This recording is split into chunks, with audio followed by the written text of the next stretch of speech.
Ladies love the skin. Ow. Bring it a little bit closer. The good skin, that is. That's why having a proper skincare routine is very important, and you need to feel it to each. The process is so easy, just 4 steps. You got your daily face wash. That's gonna clean your face up nice and right. You got your exfoliator scrub. That's gonna open up your pores. You got your AM moisturizer with the SPM 20, which is gonna protect you from the sun. You also got your PM moisturizer, which is gonna make sure your skin is protected throughout the night. Teej has tons of reviews from dedicated customers across the world. I know I said a lot, but it's okay, because guess what? It comes with an instruction card to explain to you in detail what to do morning and night. And because Teej is sponsoring this video, they're offering you an amazing deal.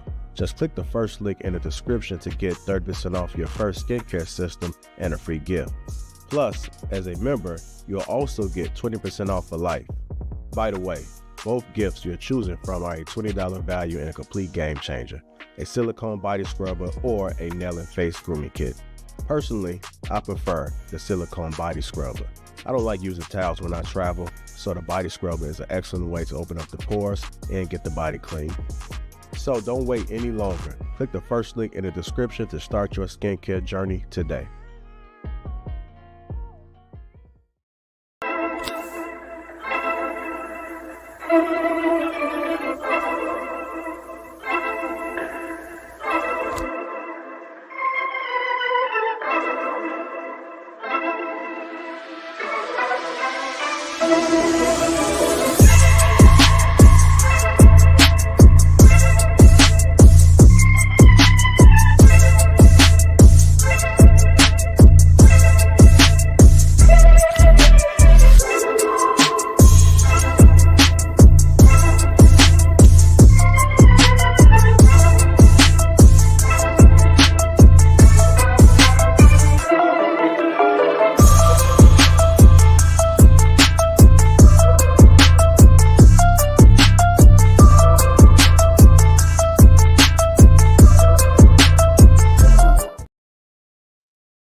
Maintaining your beard isn't just style, it's self-respect. A well-grown beard boosts confidence and leaves a lasting impression. Elevate your look. Embrace the importance of beard care today.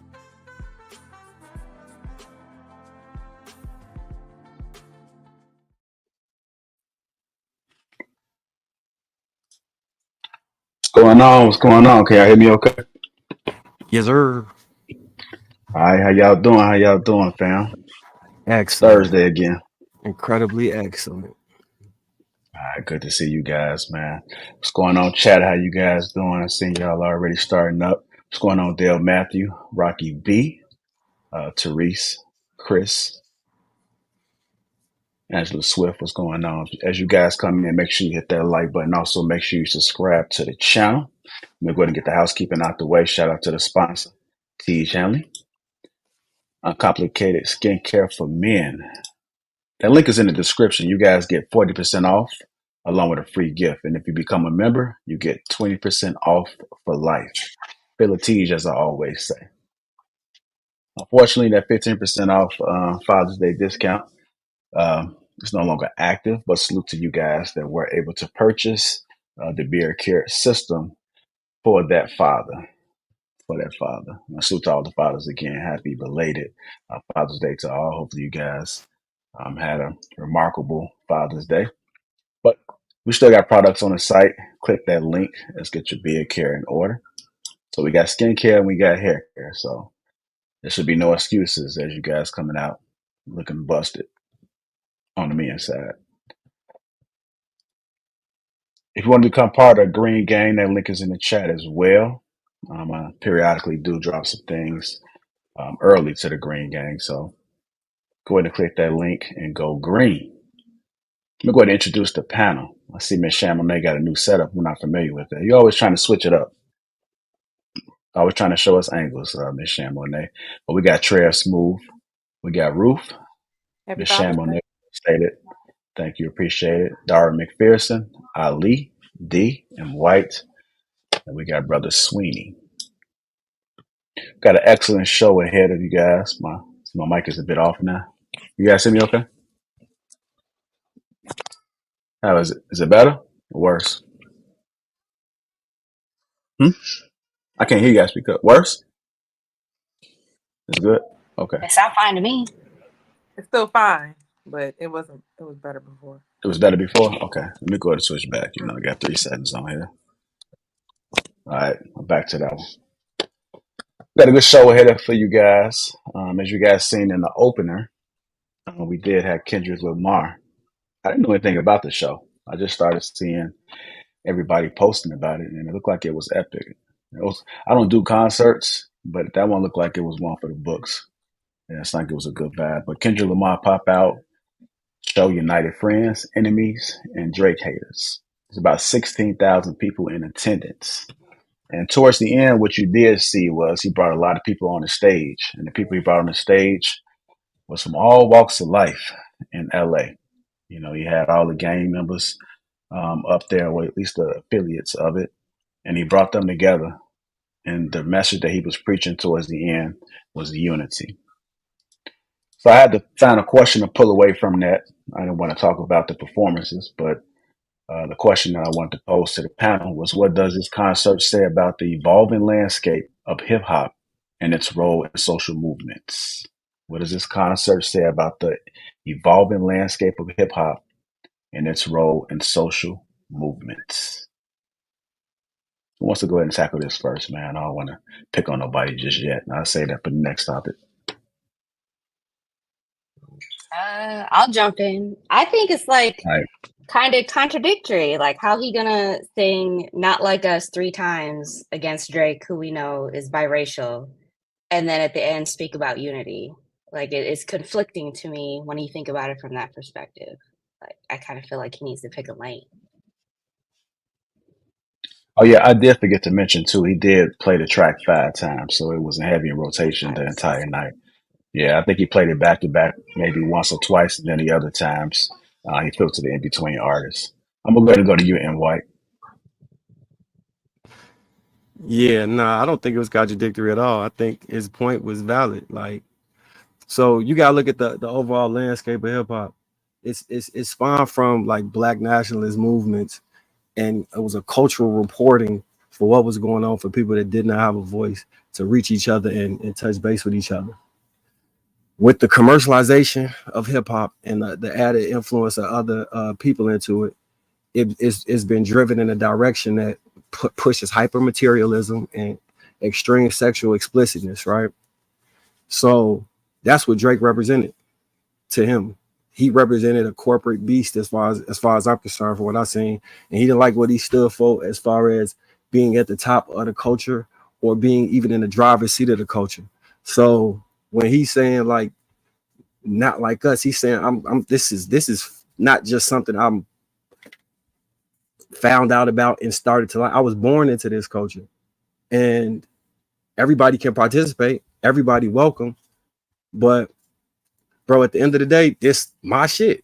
Like, I don't think there's anything wrong with somebody saying, "Hey, you can come visit, you can come spend the night," but this ain't your house. I don't see nothing wrong with that.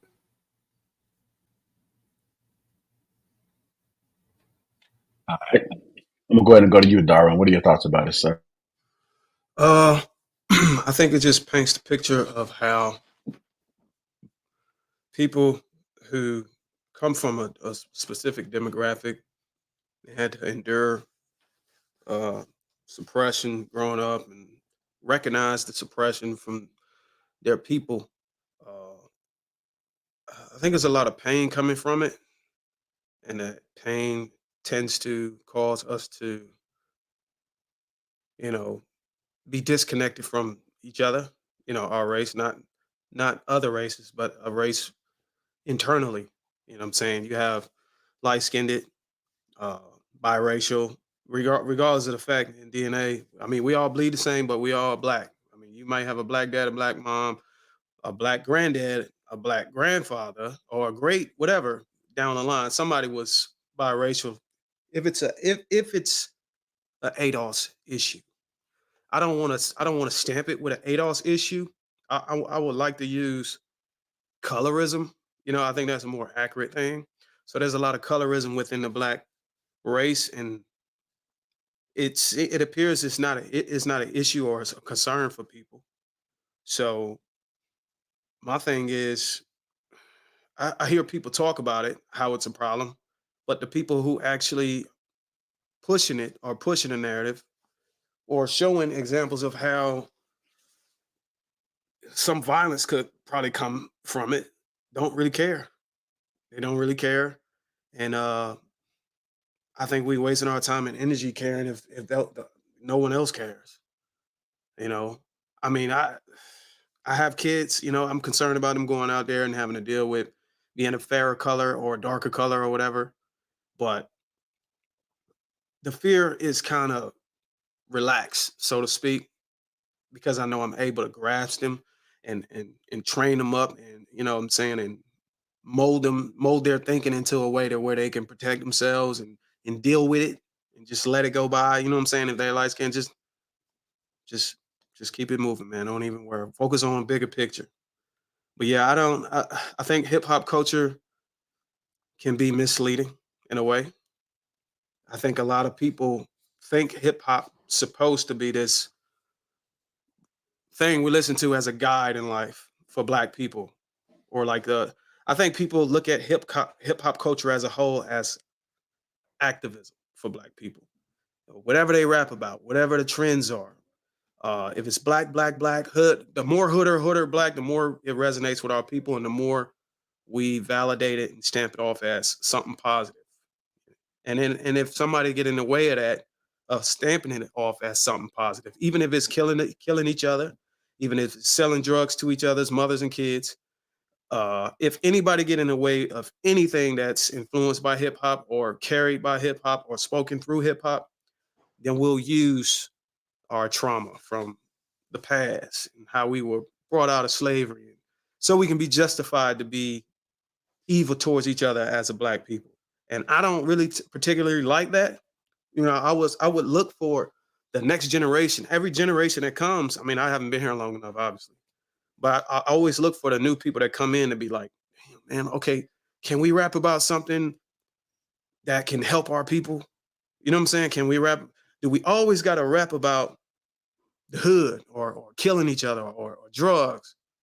Is it a journey that we're going on with hip hop, or is just this what we got? You know, and we just gotta accept it. I yield.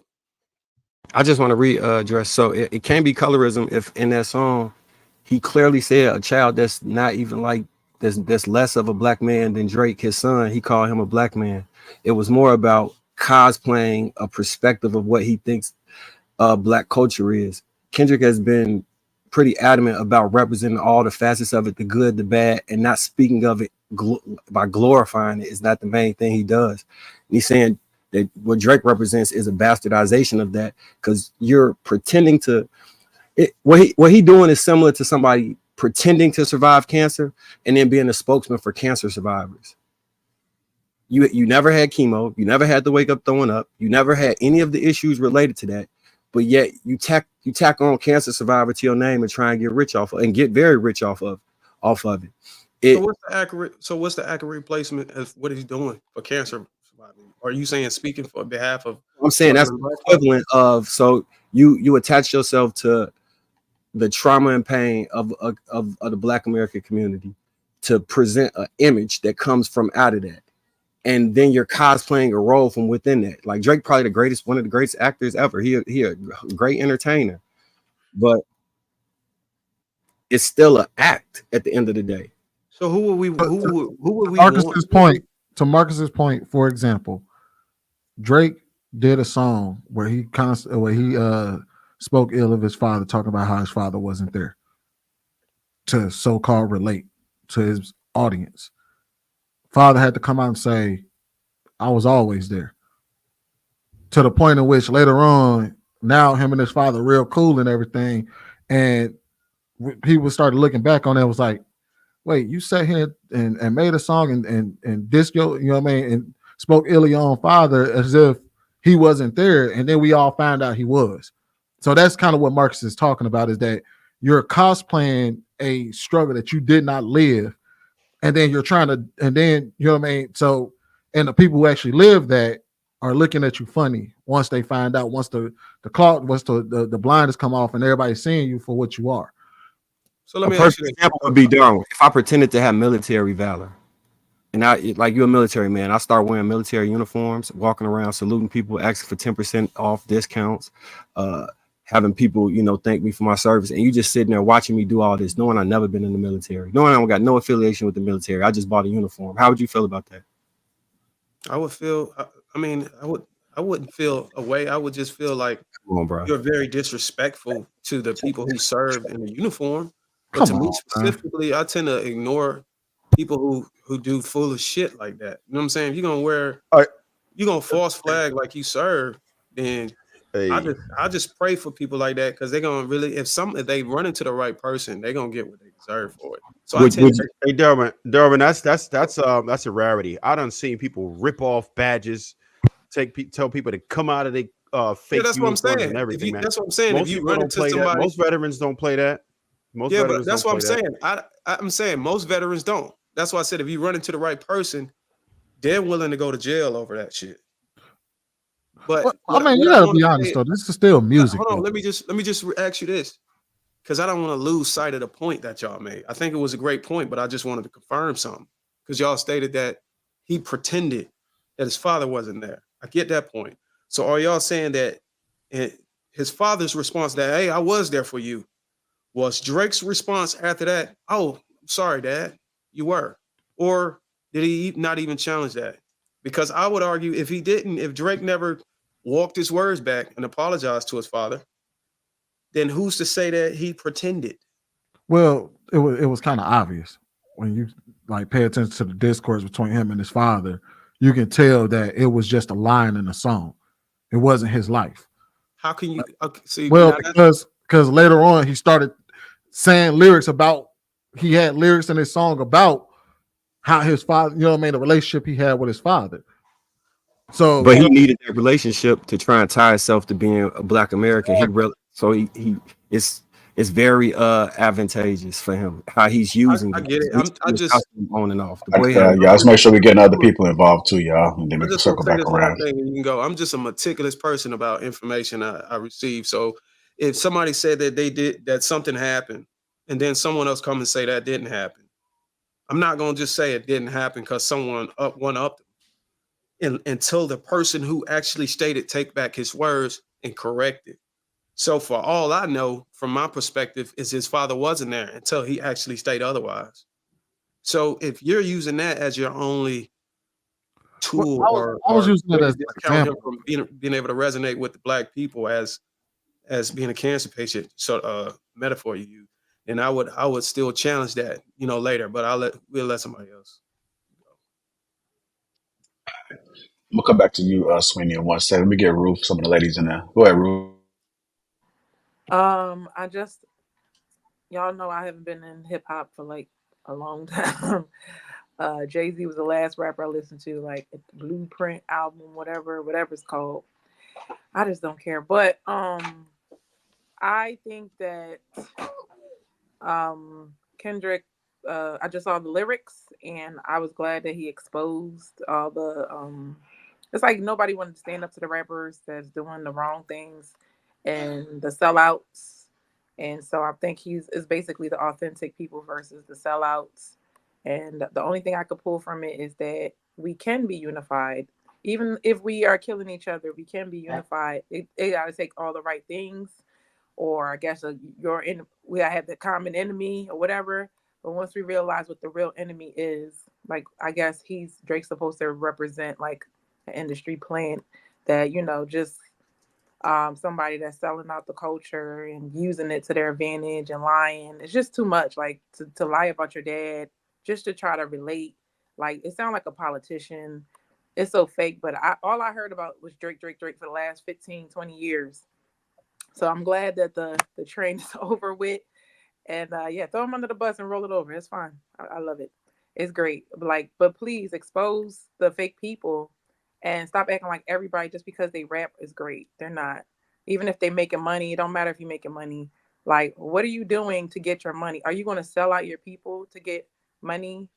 Because now it seems like it's a line in the sand, and you're on this side or that side. So I'm okay with it. Even though I hear what y'all saying about the hypocrisy of dissing people and then saying unity, whatever it means. Ruth, did you say you can be unified even if you're killing each other?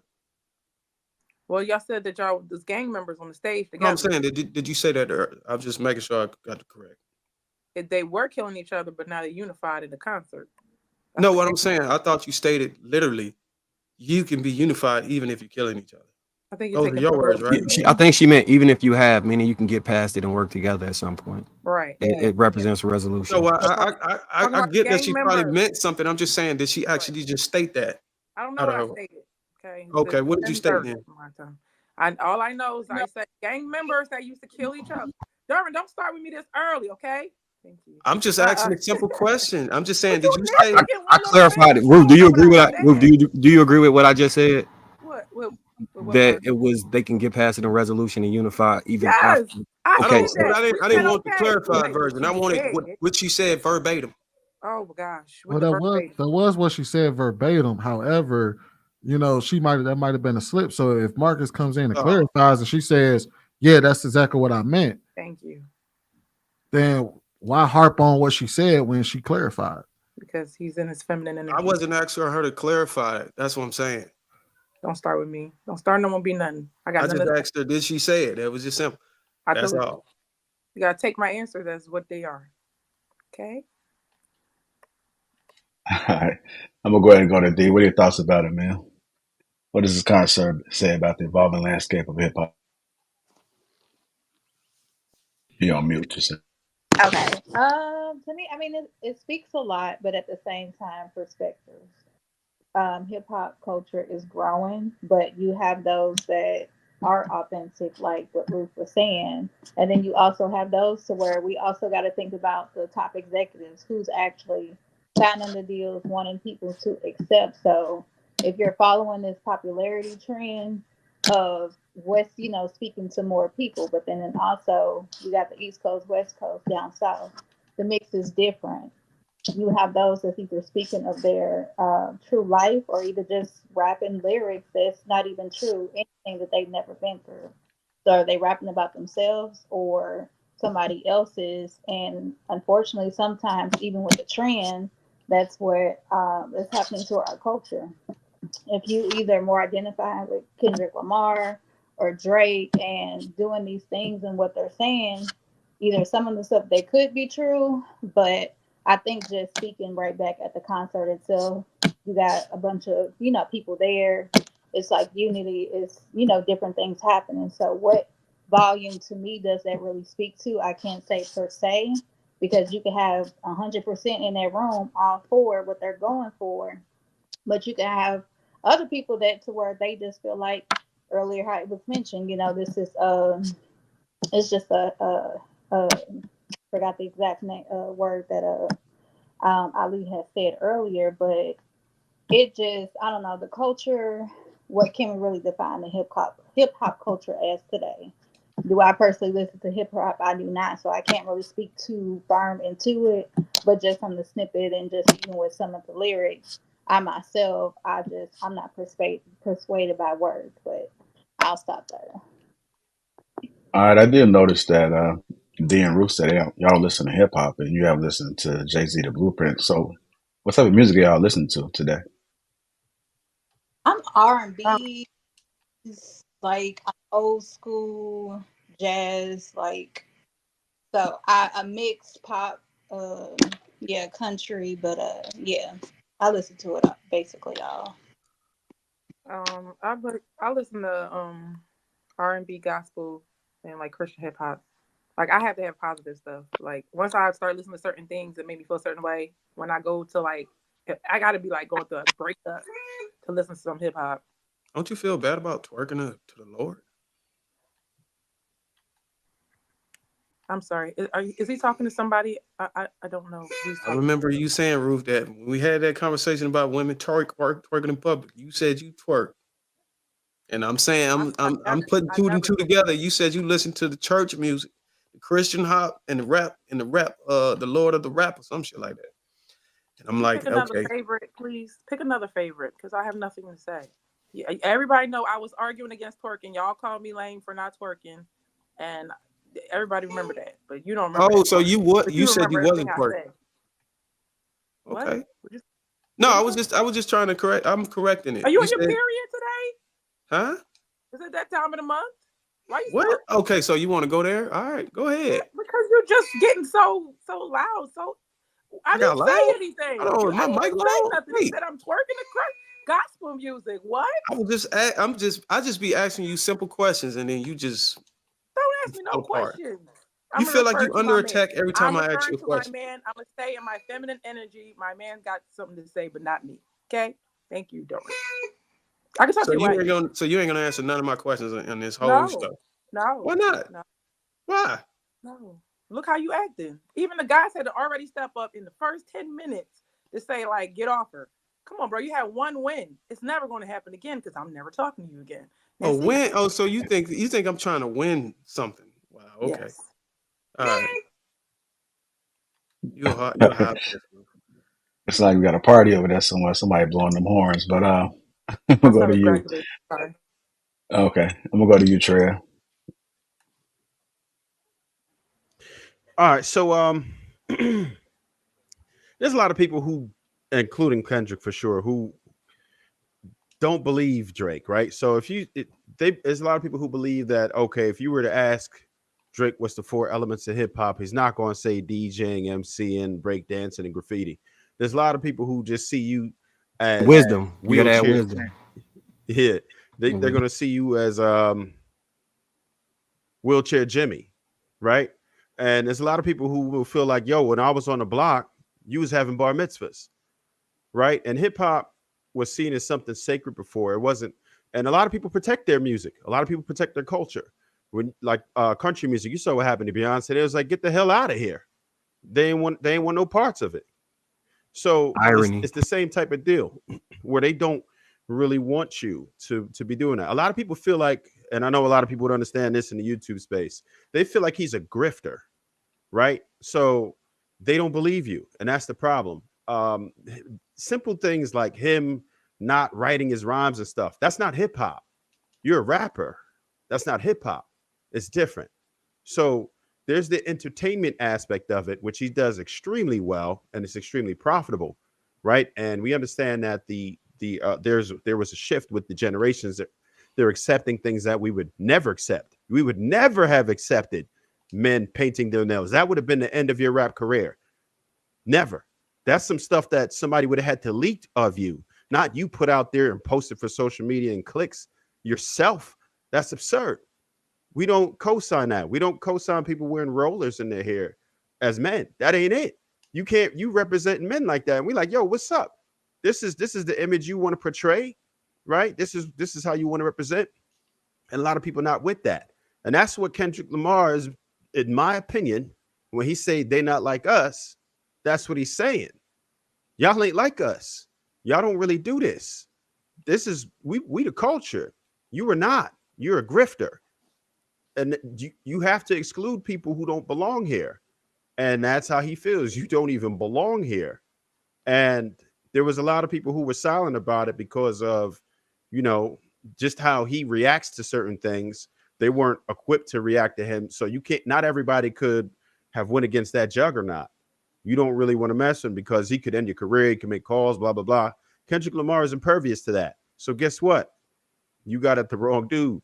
This has been going on for a long time. This beef has been brewing for years. There's a whole, Marcus, you know, it's like a decade, right? It's been a problem. And they were cool at first. Kendrick Lamar was on tour with the homeboy and everything, but it went left. He didn't appreciate how a lot of his deals would go, how he would just jump onto a vibe, a new artist to maintain his relevance and sign him, sometimes shelf him, right? And a lot of people just don't like the way that he operates. So at this point, they're like, get the hell out of here. We taking this back. And I appreciate the movement. I think there's a lot of rappers who should be excluded right now because they don't represent hip hop and they shouldn't be part of it. And I feel like there's a lot of grifters out here that are just out here to get the bag. Look at my numbers. Yeah, look at me. I got streaming farms. Listen to my music. I'm good. I'm getting paid right now. And not having it. And there's a lot of people who share that sentiment. And that's why you could get a whole bunch of people on stage to come together for a greater cause, right? A lot of times people will put beefs aside for a greater cause.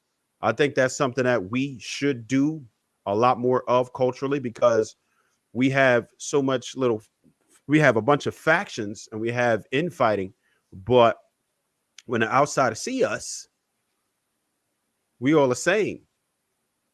You one of them. And I think that's the issue when you say when the outside see us, we're all the same. Can you go on? Is it safe to say that all the people that look like you and I want to be seen as the same, given what you just stated about hip hop and the previous person talking about killing each other and being unified and all that stuff? Do you honestly really think that we all want to be seen as the same? Because I would argue that if somebody look at me, you know, I'm wearing these glasses, I probably look like a nerd. So they might not think I'm hood or a thug or whatever. But if I take them off and I dress a specific way, or I'm just going out to take the trash out or out at Walmart to go get something, they probably would associate me or classify me or categorize me. And I don't want to be categorized that because that's not who I am. You get what I'm saying? So when you make the statement, when they look at us, we're all the same. Couldn't that be looked at as a negative? It could that's exactly what I'm saying. It can be looked at as negative. And the people who are portraying the image that we want, we get them the hell up out of here. That's the point of it. People who are not representing us properly, get them the hell out of here. You got, even if you listen to music, right? Like a lot of the stuff that Kendrick pushes is a lot more conceptual, right? Now you have Drake talking about popping Zans and stuff like that, man. Like it's a difference.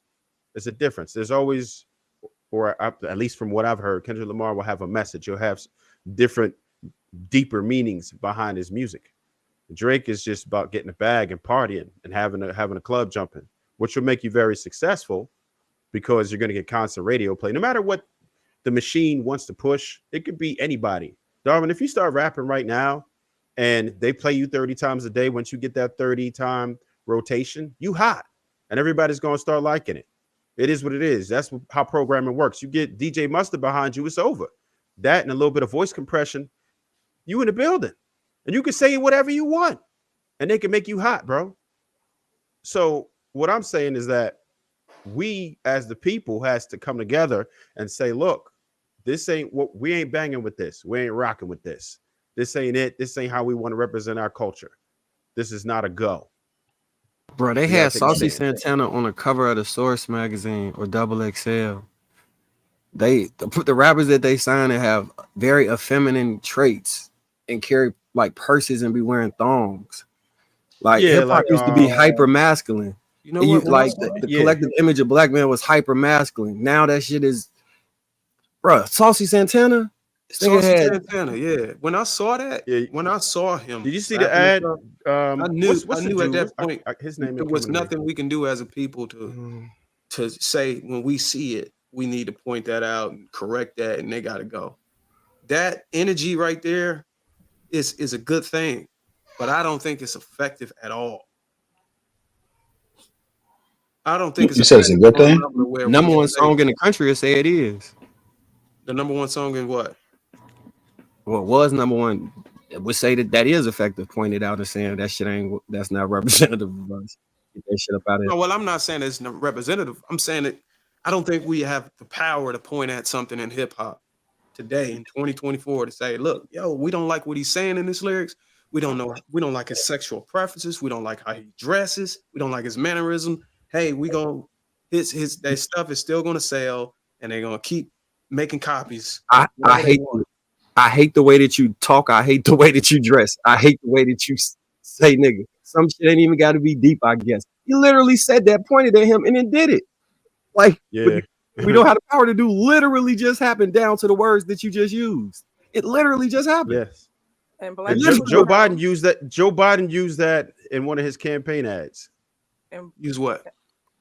I hate the way that everything that Marcus just said. Yeah, song, but that's one of the verses. He say, "I hate the way that you dress. I hate the way that you talk.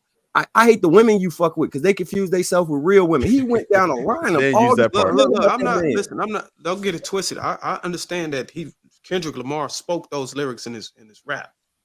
What I'm saying is, we as a people, if we see some behavior that we don't like or we are against or it doesn't represent us, I don't think we have the power enough to do anything to where those people no longer get a deal.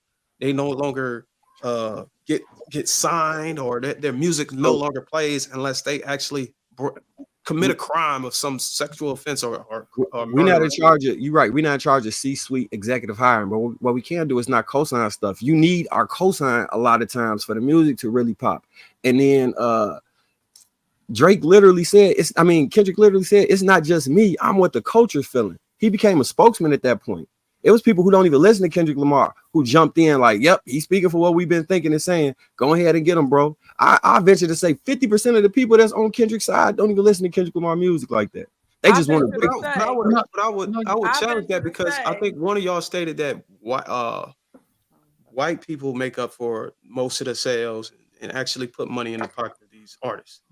So I don't even know if we would even put a dent if we were to just miraculously come together and unify and say, hey, we look, put a dent in anything that we completely boycott. We put a dent in anything.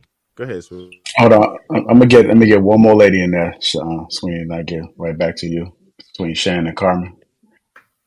Which one of y'all want to go? Cool.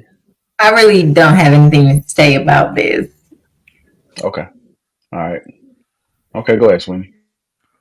I'm gonna be real with you. I don't think it was about any of that. It's about inauthenticity. That's what Drake represents. Inauthenticity. He comes off as very fake. And so, because the thing is, the reality is that one of the things we to Bruce's point when he was asking about like, what about the people who put out certain content? I don't think a lot of people, the people who rock with the content, gonna rock with the content. It's about coming off and being the person that you're talking about. Like, and if you're not that person, because let's keep it real. You can't say it's really about Drake's race because J. Cole is also half white. So it can't be about that. What is it about? Drake is fake. According to Kendrick Lamar, Drake is inauthentic. So that's what he represents in this whole entire space. We don't care if you come out and rap about drugs or whatever, as long as it's you. I think J. Cole did it the right way. He may have rapped about a song, because the thing is people who do those things or participate in those things gonna rock with it. So it is what it is. There's plenty of other artists that rap about other things that we can rap that will have their audience and whatever. The problem is that nobody likes a fake artist. And what's more damaging, a fake artist or a person that raps about smoking drugs, selling drugs to his own people, and killing his own people? I don't think it matters. Which one would you? I don't think it matters. Okay. All right. So you said authenticity. So would you say at least authenticity matters whenever you got a microphone? I just said that. Okay. So what if I told you that it don't? As long as you can portray it as real as people can resonate with, that's all that matters. Well, what would you say to that? I'm not making any declaration that it does or doesn't. I'm saying that in this particular situation, that's what it was about. It was about Drake's inauthenticity. He comes off. So you're just saying that's what it's about, but you're not saying whether it matters or not. No. Okay. Because I would argue, I would say authenticity, especially in this era, don't matter at all, period. As long as it looks real, as long as somebody can fake it, that's all that matters. Well, because I think right now they're trying to pass a bill to get whole tech companies responsible for deep faking pornography. I don't even know if I can say that word. But I think that's exactly. People know it's not real, but it doesn't matter. But I think that's what people are trying to change in hip hop. They no longer want to see fake people rapping about shit that they ain't never lived, singing about shit they ain't never experienced. They want you to be your authentic self, and if you can't be your authentic self, because the thing is, Kendrick Lamar did a million secrets, and then have a million secrets that come out online. Like, y'all want to be fake about everything, but then tell us what's going on behind closed doors if you want to be real. Because Kendrick Lamar didn't have a problem with Drake early on in his career. Why? Because Drake was very authentic at that time. Even Lil Wayne told him, keep rapping about what you rap about, because that's like you the only person that can make being in love sound cool in a rap song. Keep doing you. What did he do? He switched up and started acting, playing gangster, and you know what I mean? A lot of shit that makes people look at him funny. And then on top of that, I got a personal belief that Drake stopped writing his own lyrics when he lost his BlackBerry. When that BlackBerry, y'all remember he used to have a BlackBerry and he used to read his lyrics off. As soon as he lost the BlackBerry, he stopped writing his own lyrics. And that's what. And if you recognize, because I've been on Twitter seeing this shit manifest itself, right? And there has been an ongoing conversation about whether it matters or not if you write your own rap, whether you write your own lyrics or you write your own diss record. And in these conversations, people have been speaking out against that, like, hell no, you don't get to be no rapper and then say you the greatest rapper alive and you don't write your own lyrics. So, and I think that's where a lot of these conversations are coming from, is that Drake is a literal manifestation of an inauthentic rapper. And that's an opinion. That's not on a record. Yeah, that's my own. So listen, don't get it twisted. I'm not trying to defend Drake, but what I don't see it as just keep rapping about what you rap. I see it as you're positioning yourself and you're taking a little bit of my life. So let's say me, M. White, and Trev are hip hop artists, and we're the top 3 artists for the past 10 years. But Sweeney, you're a R&B, you're a singer and shit, and you rap, but you don't rap gangster rap. That's what me, M. White, and Trev does. And it doesn't matter if we're real about it or not. It's just don't come over in our lane because you're so powerful and great. You're everybody's repeating that you're the greatest rapper and all this other stuff. Now you just came over to gangster rap. Oh shit. He's coming into our lane. Now we got to do something about this. You need to go back over to that lane because now you're still in our life. That's what I see. That's not what's happening. That's not what's happening. That's definitely not what's happening. I think the best example is that stolen valor thing with the military, bro. Like, you can't understand that one. I don't think we could put Like, this why in do you terms. why do you I think do understand it, why do you think see but I and don't I don't understand why no other rapper that's at that caliber is making diss tracks about Drake. But the Are you only think serious? one eight of them that's did. Yeah, a lot of people. Everybody's making Rick BBL, Ross Drizzy. them got I'm not saying everybody. I'm talking about the okay. So you saying everybody that's in gangster rap is now targeting Drake for coming over How to many gangster gangster rap? rappers are out there? No, what we're saying There's is a that shitload of gangster rappers out there. what we're saying is like I think you're making it something that and I can't knock your opinion. It is what it is. But I don't know if you've been following what's been going on in this whole entire beat to actually be able to say that. I can say I'm at least coming from a somewhat informed opinion, somewhat informed ideology of it. Like, because I've seen a conversation surrounding Drake. A lot of it is based around him not writing his own lyrics. A lot of it is based around reference tracks popping up on him left and right. You know what I mean? A lot of it is about him having a ghostwriter. A lot of it is about him not being a thing that he is in this song. Even the whole BBL Drizzy thing, they was literally telling him, bro, you out here, not only are you faking your lyrics, but you got a fake body. Like, they're literally basically saying this nigga is fake as shit. He a rapper from Toronto who came over here doing, and you took hip hop, and it's okay if you were still rapping about the shit you rapped about when you was younger. I don't think anybody would have minded it. But when you start doing the shit that he's doing, and you start dicking people over in the rap game, and using people for they song and jumping on everybody's song track to stay relevant, and using these artists to get a leg up, and then you discard them and shit like that. That's where I think Kendrick Lamar started drawing a line at. And that's where a lot of people are starting to draw the line at when it comes to Drake. Because, like, even a story came out. Y'all know the song The Club Going Up on a Tuesday. A dude, that's I Love McConan. I Love McConan, that's his name. Basically, a guy was talking about what happened between him and McConan, which is he went and asked McConan because he found out, he realized that McConan's song was coming up in the underground. It was getting real big. It had his own little following. So he asked Drake asked him to jump on the track with him and gave him a feature, and then locked him into a deal with OVO, and then turned around and said, I don't even like you like that because you sent some shots at me and some tweets way back when. So now he basically screwed the dude over. So he can't make music. He can't put He music. can't make music. He can't put music out. And he can't and made him get rid of his entire catalog.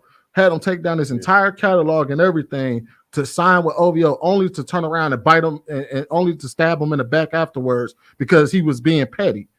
And hip hop is regional. Hip hop is very regional. It jumps from the south to the east to the west. What Drake has been doing is finding the next wave, jumping on that artist, snuffing out their flame, kind of taking their style, running with it until that wave changes, and then going to the next place. And going to the next artist, and the next and the next. I don't want to listen. I appreciate y'all. Yeah, we gotta start switching gears. Yeah. Let me just say this last thing. I appreciate y'all passion for it. Y'all got more knowledge on it, obviously. The thing I just can't grasp and understand is that the stuff he did, he backstabbed, but you know what I'm saying? He kept a person from being able to rap again. But you got gangster rap, which literally not the only artist he shelved, which literally does worse than that. It actually, people kill each other. People actually literally stab each other. But for somehow somebody does it as a metaphor or just keep somebody from rapping, that's worse. That's the only thing I don't understand. How I get it. He's fake. He's inauthentic. But I don't see his music or what he's doing right now actually doing harm in a way where it's promoting drugs and killing each other. That's all I'm saying. And I'll yield. Well, he talks about doing drugs though in his songs. Ain't killing people. He talks about doing it or selling drugs. But what does it matter? I mean, don't move the goalpost. He said talking about drugs. I'm gonna let JR go. But I'm just saying, like, it seemed like every time I try to get y'all to understand how there's a greater damage in when one side is doing versus the other, y'all try to figure out how to bridge him over to it. So what we saying, though, he's supposed to be over in that area anyways. We saying we don't glorify drugs and violence, okay? None of us is out here promoting drugs and violence, no matter what. But if you are in a lifestyle where that's what you know and you talk about it, it's understandable. Hopefully that changes your life so you don't continue to do the same shit. But to not be in that lifestyle, pretend to be, to promote drugs and violence is wild. I would argue that's actually worse. because at least I could. If somebody raps about their life story, so friends, you rap about the military or you do a song about the military, that's one thing. I understand you, and you can rap about all the crazy shit you've seen overseas, and I at least respect it because you lived it. It's another thing if you watch somebody else go in and rap about, because it comes from a different place when you rap about it, right? You may be rapping about it in the sense of, man, understand the life that I had to live, and y'all can understand my pain and the reason why I want you to feel me through these lyrics. It's a whole nother thing for somebody to be rapping about it. They never lived it, and they be like, yeah, I was over there with my M16 chopping, you know what I mean, hitting people overseas. And you be like, hold on, wait a minute, that wasn't fun. We wasn't having a good time over there when what I saw. You making it sound like it was a good time and we was just having and you didn't live it. That's a whole nother spectrum right there. We're gonna finish this topic off with Ruben. You cut out. So we're gonna finish this topic with you. Oh, I just wanted to say, it was mentioned earlier by a previous person that, Black people have no power to do anything about this. But I just wanted to remind every Black person that you are powerful in what you do. The world is copying. So therefore, if you don't like it, turn it off. If you don't feel like they're authentic, turn it off.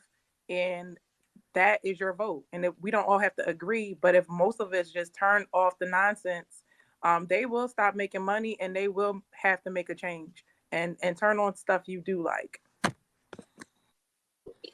I appreciate that. If you guys just tuning in, welcome to Lapeef Let's Talk. Let's make sure we hit the like button and also make sure you subscribe to the channel. Shout out to the chat, man. I see you guys are very active in the chat. You're real precious. I see you. Lexicon. I'm going to go ahead and get to these super chats and we're moving on to the next topic. AP Accountability Partner, $20 says salute to the panel. AP again, $5 says Darwin, you are a Drake in this combo. However, preaching unity while performing a diss on repeat that hit for other dudes. Hypocritical. Kendrick fired though.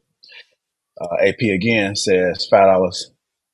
I'm finna pass on this body. I'm John Stockton. Darwin, be humble. Sit down. You out your element, son. Make me call Kenny.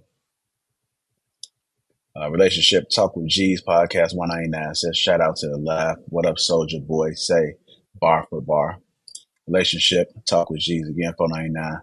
Oh, Drake understood the assignment. Goons ran up in the crib and Drake had to move to Texas. Like Soldier Boy said, he copied him bar for bar. Billy the Goat, Gruff $5 says not only that he was hitting some of the girls and popping spit like he really built like that than he had in Toronto. Harrison Davis with the 499 say salute. Want to thank everybody that has contributed to the platform thus far. We really appreciate that. We're going to go ahead and keep it moving. How y'all doing? Panel, y'all good? Okay, let's go ahead and keep it moving, man. Our next conversation, we're going to talk about Louisiana Governor Jeff Landry signs a law that requires the 10 Commandments to be displayed in every public classroom. This is governor right here. Let me go ahead and give you guys a little bit of context.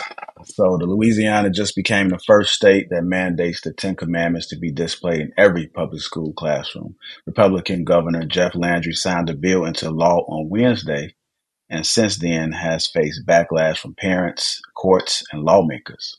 According to New York Times, legislation is part of a wider effort by conservative Christian groups to increase public displays of faith.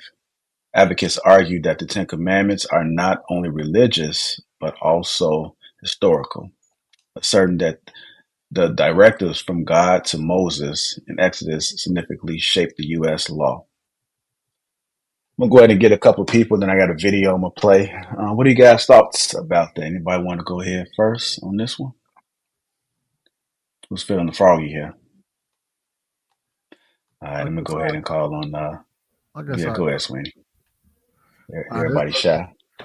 I'm gonna be honest with you. I don't have much to say about it, but I will say this: what kind of sinning are y'all doing down there in Louisiana that made this man put the 10 Commandments in the goddamn classroom? Golly, what's going on down there? That's all I got to say. I don't really have much to say about it. I mean, we can have an argument about separation of church and state and and that type of stuff. But I'm not too knowledgeable on that politically, so I just thought I'd throw that in there. Like, damn, that's wild. Okay, well, let me get some feelings about that, man. I mean, I know we got a lot of stuff that's been brought into the classrooms. I'm gonna go ahead and go with you, Ali. What are your thoughts? I mean, if I was in Louisiana in grade school in that situation, I would honestly play the Asian card and be like, man, I'm Buddhist. I can't do this, because my mom, I'm from a interfaith, interracial household. It's just wild to me it's going backwards, right? Education has already been whitewashed enough, and now we're doing this. Like, I don't know. I really, really disagree with it because, yeah, it's just, and the fact that he's tying it into the perspective of, well, this has shaped the laws in this country. Yeah, because the laws were written for everyone when they were written. Because last I checked, that wasn't what it was. That's why Juneteenth just became a federal holiday, right? Like, the laws need to be rewritten for everyone, not just for white people. So I think it's just incredibly underlyingly racist for him to push that agenda. Okay, I'm gonna go to you, Sham, on that. I mean, I don't care, I mean, there's some things that are, part of the Ten Commandments that I guess are kind of universal. I mean, thou shalt not kill. I mean, thou shalt not bear false witness. I mean, it's not always good to lie. Thou shalt not steal. So a lot of the commandments, are just like everyday, legal things we obey anyway, right? We know we shouldn't do. I guess the part that will probably be concerning for people who are not Christian, obviously, are some of the other commandments, like putting another God before me and all those kind of things. So I can see how that would be a concern. Even if you put the commandments in the classroom, them kids ain't gonna read it. They're not gonna. You can listen. I got a lot of stuff in my classroom, and they still ain't, all year long. And they don't read it. They don't care. So you can put it right there. They probably won't even see it. If it has anything to do with reading, they're probably like, do. That says something about your teaching. No, my teacher, I'm on point. It's just the point in that's just the way it is. They say if you don't want somebody to know something, put it in writing. That's the way it is. I'm afraid to do not do that. You don't want to go there, my brother. Okay, I'm just listening to you. I'm just telling you what we're not going to do. Okay. Okay. All right. I'm just listening to you, sister. Okay.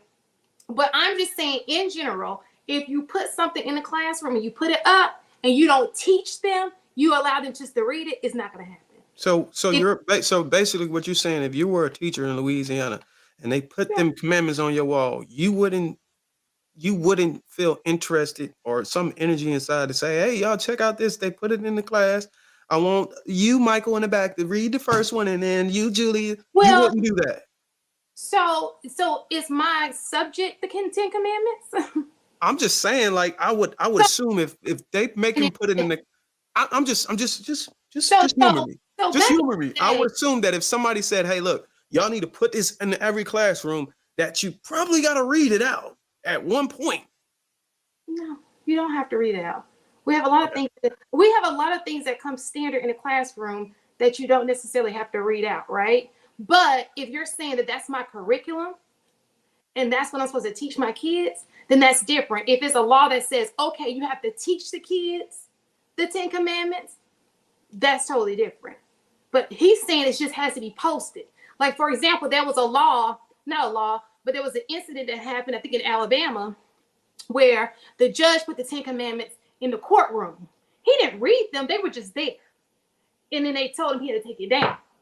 So just because you think they're gonna go through all that just to put them on the wall and not even read? So I mean, you can read up on it. It really happened. So I'm saying you think that these people are gonna go through all this heat to put them in the classroom for y'all not to read them to the kids? So, like, for example, you know how you go into a workplace and it has the labor law on the wall? Nobody reads it to you, but it has to be posted somewhere inside the workroom just for employee. Y'all know that? Have y'all ever seen that? Just to have up, nobody goes over like, okay, stop what you're doing, read this. Nobody does it. So I'm assuming that this law is just saying it has to be posted in a classroom. It didn't say anything about having to be taught in a classroom. Am I right, JR? Didn't have to be taught in the classroom. So what I'm responsible for teaching is what's on my curriculum. Now, if I taught a biblical class, theology or something, obviously that would go with my curriculum. But I don't teach that. Does that make sense? Yeah. Do you have a clue why they doing that? I don't live in Louisiana. I have no clue. It's my first time, I don't know why. Well, I would assume, I don't know either. I may need to research, but I would assume that maybe to keep people from fighting, killing, gun violence in the school and all that, and kids bringing guns in the school, and at least they can say that, hey, we covered our ass. We did literally put "Thou shalt not kill" on the wall. So you don't have to can't sue us for it. That's longer. Like you don't have to. And let me just say this: I don't have a problem with the command because I'm Christian, right? But that's not killing is the law. So it doesn't have to come in the form of commandment. Commandments. It should just come in the form of this is how you obey the law of the land. Like you don't kill here, you don't steal here. It's not good to do these things. It's just best practices, right? It's like you don't want to do anything criminal. And there's a list of things that I do criminal, some of which are not even a part of the commandments. So if that's the way you want to go, you don't necessarily need the 10 commandments to do that. You can do it another way. Because we've been doing it another way. I mean, we haven't had the 10 commandments in the classroom in years, but I will hope that kids know they don't killing people, stealing. Those are just things you learn that hasn't gone away. That's nothing new. Okay. Shame on Nate. Do you know the 10 commandments? Yes. Do you know all of them? I only heard your name, 2 of you. Do you know all of them? I know a few. I mean, I know majority of them. Yeah. How many is it? 10.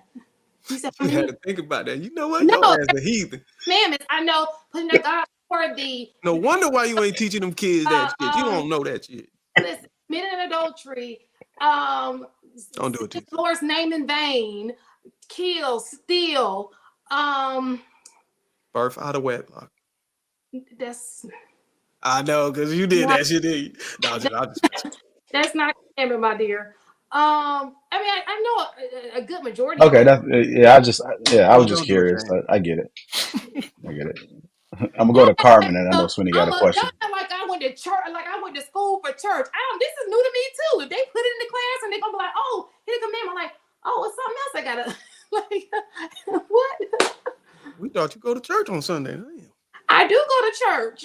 And you do. Just stop saying this. That why you. I just told you. I just listed majority of them right there. What are you talking about? What does that have to you? Yeah, you like to question people's like what they do. Worry about you and what you do. In your, as for me and the Lord, we got. All right, go ahead, Carmen. I hope you like it here. I kind of agree with Shan. Like, I mean, the ones that are super religious specific, maybe, I can understand more aversion to that part of it. But I personally I have more of an aversion to like the rainbow stuff, the transformer stuff, and all of that being implemented into the schools and for young children than something like the 10 Commandments. All right. Sweeney, you got a question? Yeah, I did have a question for the panel.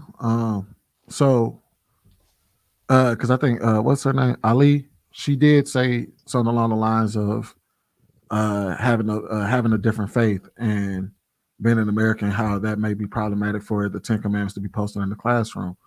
But I just had a thought, like when you go to another country or you come from a different faith, do you not adopt, if not respect the customs of that land? So, for instance, majority of this country is Christian or Catholic. They come from either in both. You know what I mean? I think over 80-something% of this country is either Christian or Catholic, and they recognize the 10 Commandments. So, when you come, like if if you are of a different faith that may not necessarily be something that you have within this country, will you kind of respect the fact that, okay, I understand that I'm in this land and this is what they do. I don't have to, you know what I mean, abide by, for instance, like when they used to do the Pledge of Allegiance, people who didn't have to practice it was able to sit down and say, hey, look, I get that y'all do this y'all thing, but I'm not going to do it. I'm not going to participate, rather than saying, hey, look, y'all need to take it out completely.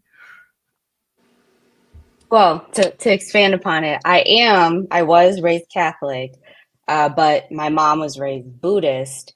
And I would just do that if I was in Louisiana, because I just don't think it's politically right to do that. And as far as exactly your point, and I did go to a parochial school, anyone who wasn't Catholic was allowed to not participate. They didn't have to go to mass. They didn't have to do nothing. They were able to sit down or go to study hall or do whatever they wanted during those times. So that's why it's just incredibly bizarre to me that they would press that. And then the fact that it's, again, why is the majority making the rule? That's the weirdest part when we're a country about diversity, right? That's what makes us strong and that's what makes us great. So it's making us go backwards. What do you think that, Well, good question. But again, I think we have this. So is it just up in the classroom or is it spoken? Those are two different things. Y'all do know that, right?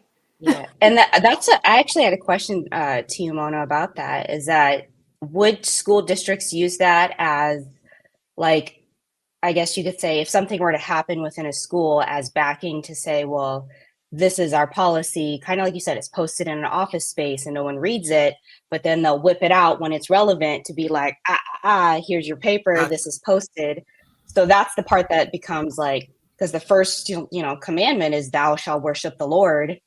Well, if someone does something like, let's say, wear an upside down cross to that Louisiana school, a parent is going to complain and then go to the school board and, like, worst case scenario, right? Or whatever, just an example. Would the school district be able to be like, actually, we can come down on your child because this is posted in the break room or whatever in the hallway? That's where I'm saying, like, it's just politically, it doesn't sit right with me in that way. I don't know. Well, Does that make sense? you The question I'm asking. Given the statement somebody, I think Carmen made about the Transformers and all this other stuff and rainbow flagging, given the fact that they're now able to have something to suppress that or just keep that out of the kids' mind by using the commandments, if they choose to, wouldn't it make sense to be able to thrive off of that? Like, okay, we have this on the wall, now we can talk about it without being told, oh, you can't talk about religion because, well, we have it on the wall, it's in the school, it's been approved. Now we can have something to embed in these kids' mind when they've been already, the curriculum is already schooled to where they got to start accepting all of these nasty things and unnatural things. Or are you just, okay, whatever happens in society that's politically correct, I'm down with it? I just don't think it's a school's responsibility to be the moral compass for the kids. That's the parents. But they can go and tell them that, hey, look, if you want to go be with a boy or you want to be a boy or a girl, that's cool. And you would keep the job and teach it. But then whenever they post something about being righteous, so to speak, it might not say that in the commandments, but for the most part, trying to be right and do right under God, you would say that, oh no, that I'm just trying to understand. It just don't make no sense to me. Because I was going to Bruce's point, I was going to address Ali when she said that regarding the majority rule thing.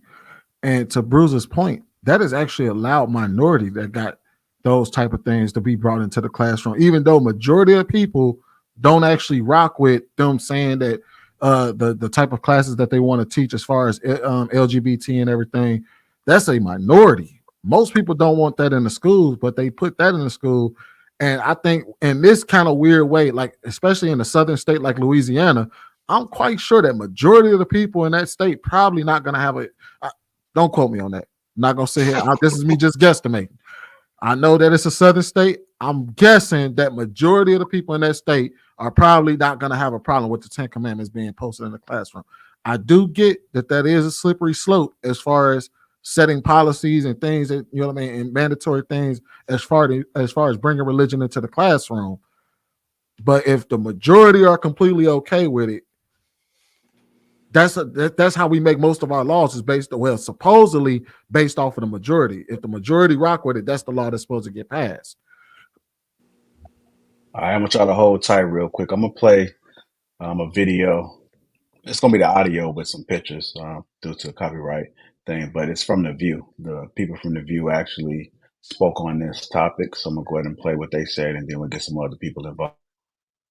Indiana Governor Jeff Landry just made his state the first state to require all public schools to display the 10 Commandments in classrooms. Now, this obviously raises major constitutional conflicts, and Landry claims he can't wait to be sued, adding, if you want to respect the rule of law, you've got to start from the original lawgiver, which was Moses.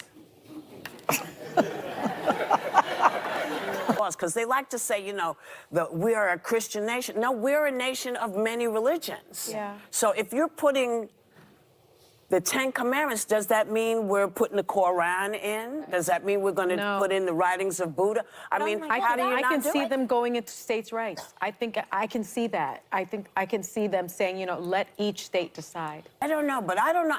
And this is, you know, this bothers me to no end. Yeah. Because I grew up and you were allowed to believe how you believed. It wasn't really stuff you discussed with other people. You had your beliefs. You had your religious thing, and if you weren't religious, nobody knew. But what I don't like, what I'm really starting to really get aggravated, and I have to watch my language, because I think being an American is a great thing. Yeah. We have rights here that you can't get anywhere else. But I don't understand why. You're telling me you're concerned about children learning things. One of the things that you don't seem to understand is I have the same respect for my child that I have for yours. I'm not asking you to believe what I believe. I'm not asking your kid to believe what I believe.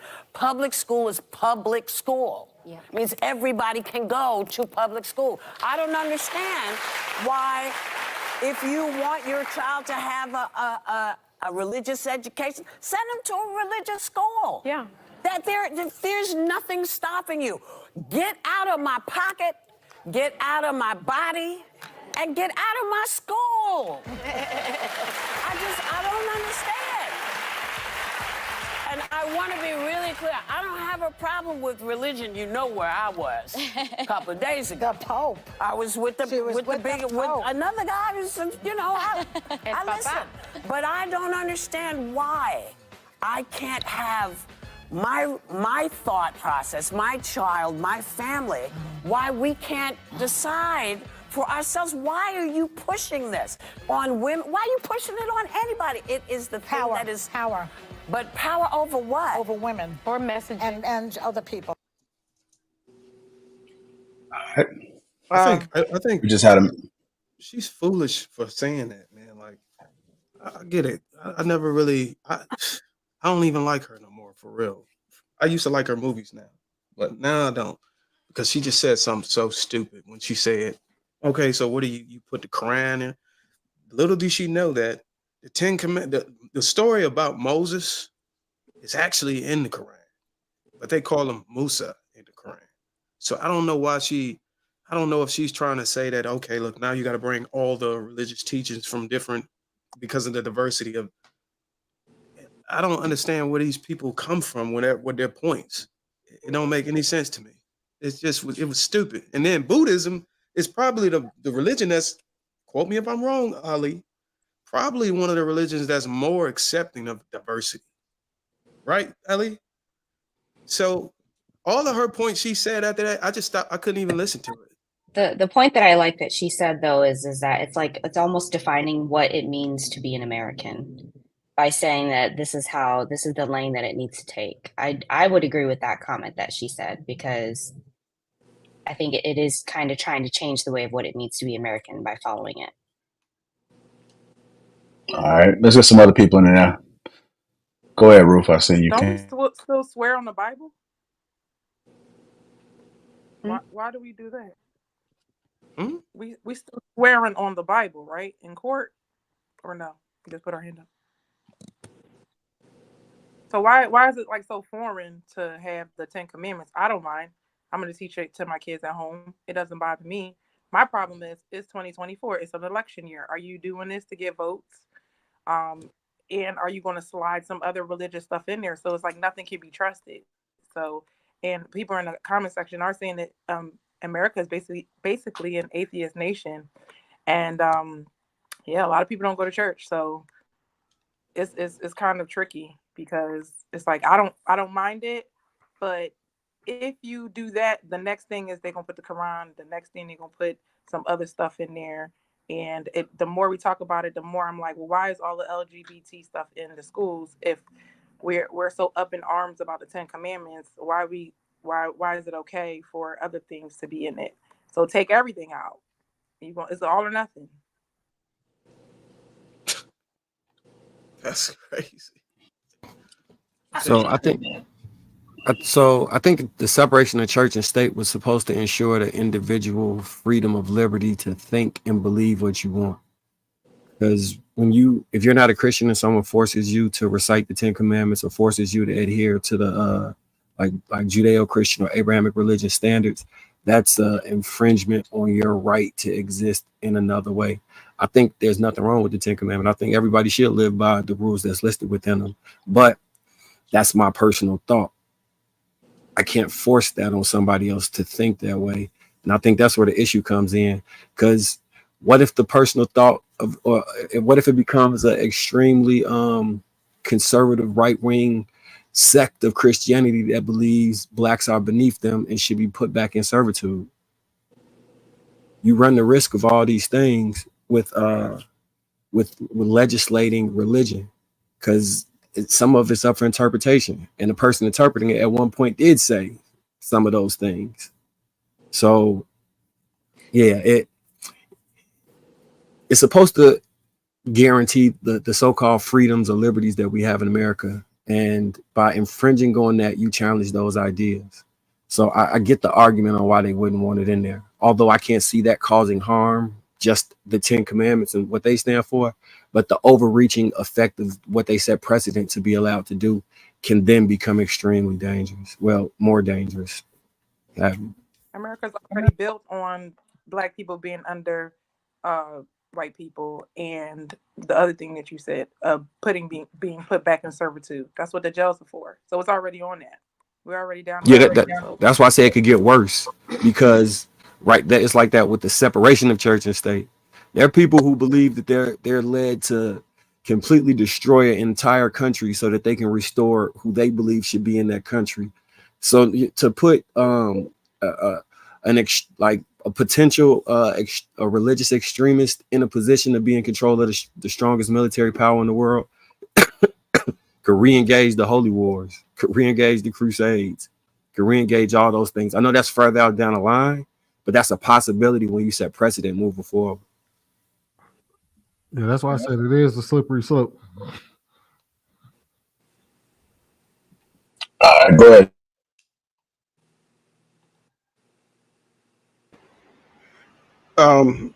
I think Ruth was on to something, because my train of thought was like, so what's the whole reason? Like, what's the thought process behind him doing this? Did this man actually believe that people would just stop sitting all of a sudden, being at the 10 Commandments are posted, right? Shan said, you see stuff on the wall, but do you really adhere to it? There's work rules listed at jobs. There's all types of policies and everything that everybody looks at and pays no mind to. It doesn't really mean anything.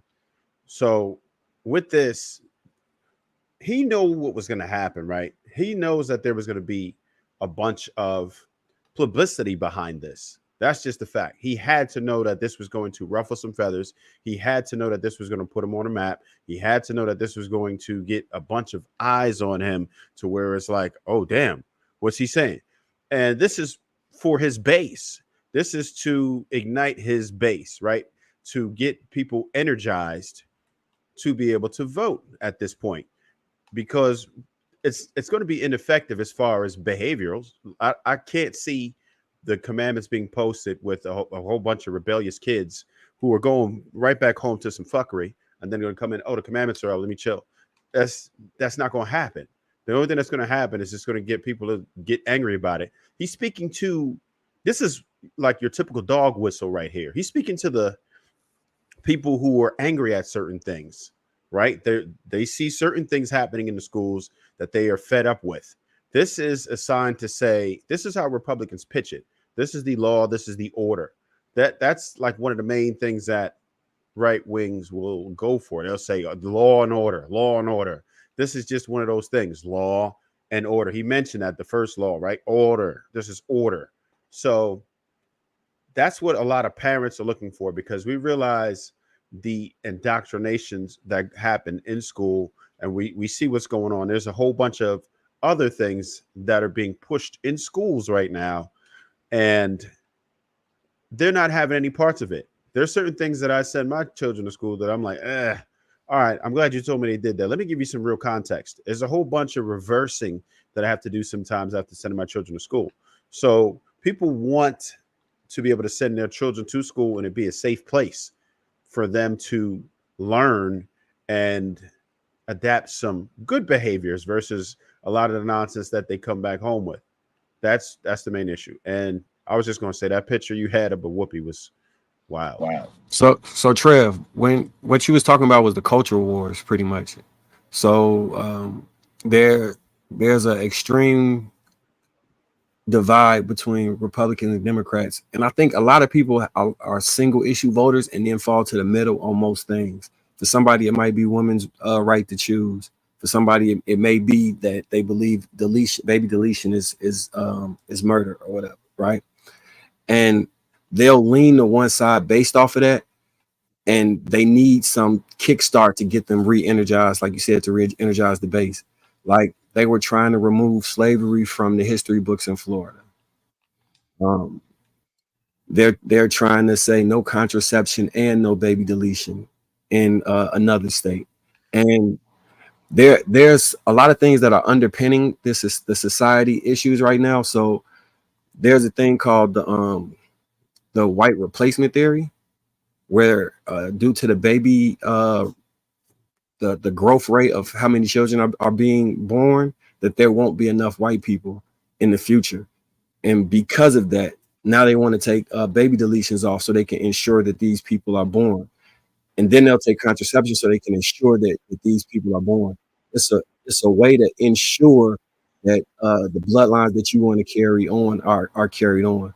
The same reason that they specifically have clinics placed in different areas, because you want to not have those people carry on. Like it the rabbit hole kind of goes deep. It's a book called The Turner Diaries. If anybody, no, I understand that. And one thing that I did pay attention to when the Supreme Court did that was they said leave it up to the states. So that only exacerbates the issue, because what happens is it allows blue states to continue to delete, whereas red states won't. So I understand what you're saying with that. And there's a particular year that they're scared of, where some people should be the minority. I understand what you're saying with that, but I think it's just campaigning, old school campaigning, to get these dudes riled up, because there's a lot of people who are passionate about it. And like you said, it'll be one particular issue that they would hone in on. And our children are a big issue for a lot of people. And for them to see something like this, it's like, oh yeah, hell yeah, bring Christianity back. Yeah, we need that in the schools. We need to get these children back in order. And that's all that really is, in my opinion.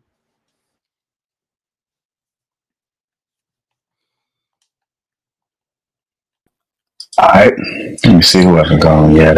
Shane, you spoke on this already? Can you hear me? Shane, Monet. Yeah, Mona Lisa. I just think that Okay. I spoke on it, but my thing is, I think that I guess you have to read it. Is he saying it's just in the classroom, or is, so for example, we have the Pledge of Allegiance. That's something we actually recite every day. If you don't want to say the pledge, it's not something we force down your throat. You just stand there quiet, right? We have the moment of silence every single day. If you meditate, do whatever you got to do, it's just a moment of silence, right? So when I'm thinking of the 10 Commandments being in the classroom, like, for example, there's also a fire thing in the classroom. We don't necessarily go over it. I'm wondering if it's something that teachers are supposed to go over with the kids, or is it just simply supposed to be somewhere in your classroom? Those are two very different things. Do y'all understand? You get why that would be two different things? Yeah, but I get why it would be two different things. I'm just not sold that they would waste this much energy and time and paper cost or whatever, plexiglass, a board or whatever they're gonna put on it on. It costs for them to just go through all that, not to have the kids involved with it at least one point in the class. Like if you're doing orientate or just the first time in a classroom, at least go over the 10 commandments to start the school year out or some shit or to end it or whatever. Like I think it has to serve some purpose for it to be this much, for it to be getting this much heat. Right. So that's my question. So if we would have to look at the law, right? Because people only have to obey obey the law. So if the law just says it just has to be posted in your classroom, legally you don't have to recite it. Legally you don't have to go over it unless the county mandates it themselves. But is it a matter of making it legal that you gotta say, hey, read that? Or because no, I'm the teacher and it's in my classroom, hey, start with a sentence. Even no, if just like it's mandated the moment of silence, but we can't make you pray. You know, you're supposed to say the Pledge of Allegiance, but we can't make you say the Pledge of Allegiance because there are people who, like you said, you got people who nobody makes you do something. They'll do it, and if you say because of religious reasons, I cannot. Usually, we respect that. no, well, no, don't get me wrong. What I'm trying to say, like, okay, do something that's against your will or anything. It's similar to like, okay, if we're reading, you're a teacher, right? So you're reading books and you're reading a chapter and you're exchanging terms with other students to read. Hey, read when he gets to the end of that. Hey, you read this. Similar to that. Obviously, you can't make that student read it, but if he decide, oh no, I don't want to read it, then you can say, okay, well then, step outside of the class or. No, so even when it comes to me, I don't even force. Even when it comes to forcing kids to read out loud, we step away because there's some kids who don't read as well as other kids, and we address them a little separately. You know what I'm saying? That is so wrong. You should be making that kid read every damn time if he struggle reading. So it's called differentiated learning, right? The goal is to make sure that they can That's learn. called isolation. It's not necessarily to embarrass the kid, but that's embarrassing. Hey, you can't read, so we gonna do something special with you. I would feel horrible if a teacher did that to me. So thank you for your expertise. Thank you for your expertise, Dan. I'm listening. Yes. So we have different instructors for different kids. Oh, what was that, Ruth? Because we understand that not all kids learn on the same level, right? Now, like I said, I can understand. So I would have to read everything else in the law to see how this would be applied into the classroom. If it's just that the 10 Commandments have to be up, that's one thing. It becomes a point where they're saying, okay, not only do they have to be up, let's just say we have to recite it just like we're reciting the pledge. Or okay, so let me just clarify, Shannon, because I know you keep saying it. It just said on display. That's all it says, just on display. Right. Public in classrooms. So you'll have those curious kids who will read it and maybe question it, and then you may address it in that kind of way. You may have teachers who are not Christian themselves, and they may display it just because the law states they have to display it, but they may not, because they legally don't have to. All they had to do is put it up on their wall. You understand what I'm saying? It seems like that law is very just to surf it, like it's just on the wall. Now, what could happen is the county, the board, whatever school system, they can say, okay, we want to put it in the curriculum, but I don't think that that's happened yet. So superficial, I believe you. So we don't know. It should be interesting to see how that works, especially because we all know New Orleans is kind of like, they got all kind of religions going on in New Orleans. So it'll be interesting to see. All right. I'm not sure if D you there? Yeah, I'm here. Unfortunately, my having some technical difficulties. Okay. I didn't know if you wanted to speak on it off cam. Did you want to speak on it? I can. I mean, I'm just more so what Shan was speaking earlier. It just really comes to what's being taught in the classroom. Now, if you've taken the teachers, making them, read these to the children, that's a whole different stance. But I mean, from right from wrong, whatever how you instill in your children and sending them off, it's just with me personally, I instill what I do to my children versus what, going into the classroom, what's being taught. But I think just highlighting the commandments in general. But I see more positive than it could be negatives. Okay. If they Mark, you were, talking to us? if they wanted to actually implement some of the stuff, some of the things in the commandments are protected by like law, federal and state. They could realistically enforce teaching kids the laws of the land. So you would get thou shalt not steal, thou shalt not kill. I think even on the books in some states, the covenant of somebody's wife is on there, or sleeping with somebody else's wife is on there. So it's a way they could work it where they actually could legally include all of the commandments except for the first commandment. But I think it's just culture war stuff at the end of First the one day. off, man, you good. Yeah. God. I I agree feel with like it's a that. lot of ways that they can work it, but it still also aligns with just on a political level, like who's in office. If you go back to a few years when Juneteenth wasn't like a federal holiday, do we look at Biden and be like, okay, because he was on his campaign and those he's aligning and connection. So over the years, it grows and grows. And what's going to be the next thing that anybody wants to get into office? What's something that they may look at? If we look at Biden and just his past, does he have a lot of just, working within the culture, wanting to highlight um, for this country? And, people talk about diversity, but diversity isn't something that like is the foundation for this country. It's really how just our Black people really had to rise up and be that unique individuals of self. And, just looking at when slavery did end, it wasn't because of something like, oh, we don't like the way how Black people are being treated. It was for a gain for the white side itself. And then it's like, okay, so what do we do now? There were still provisions, there were still obstacles, and still today, even within our own people. So you really got to rise up and go for like what you want. I'm not going to, like I tell my daughters, you walk in a room and I don't care if you are the only Black person in there, like you feel a certain stigma and you got to follow and to accomplish. So again, most people in power and positions, they have something for their agenda. And it might look like it's too better for, like Biden or just for the country itself. No, he got his end game.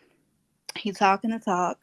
He's putting whatever message is out, and whether we believe it or not, whether we know his true intentions. But diversity, and this is just now my personal opinion, some people are getting on this talk of talking about it because they have a certain gain from it. They want something from it, and it's not to increase the Black just our culture and our Black people, but unfortunately it's for themselves. You take a lot of investors, you look at like affordable housing, I'll use that for as an example. They can invest in these communities, the places where people don't want to go, but they're getting a gain on it on the back end that a lot of people don't know about it. So you get these buildings, you get these affordable housing, you get a lot of just different things that's making the community look better. And it's like, okay, we can get these low income and everything but those write-offs. So, and I'll diverse, but I'll digress, but it's definitely so many ways of winning to where it might look for good, but it could be harm at the same time. The other thing would be if you have ultra right wing conservative Christians in charge of the country, foreign policy changes at this point, because we don't just send some aid to Israel or the nation state of Israel. Now we can pretty much get directly involved in that. Like, it has implications that reach around just state and local levels. So yeah, it's a lot that will go into that. So I think that they should try and enforce what they attempted to kind of do with the Constitution. Yeah, we're gonna go ahead and transition. You guys just tune in. Welcome to Lapeef. Let's go ahead, Shan. I Go was ahead. just ask a question. Yeah, so when I think about the Ten Commandments, I'm like, well, why would they do that? Y'all don't think that we turning a lot toxic these days, like to the extreme? I don't remember it being this toxic when I was younger. It's almost like we just So Shan, you're a teacher. I got one question for you, Lee.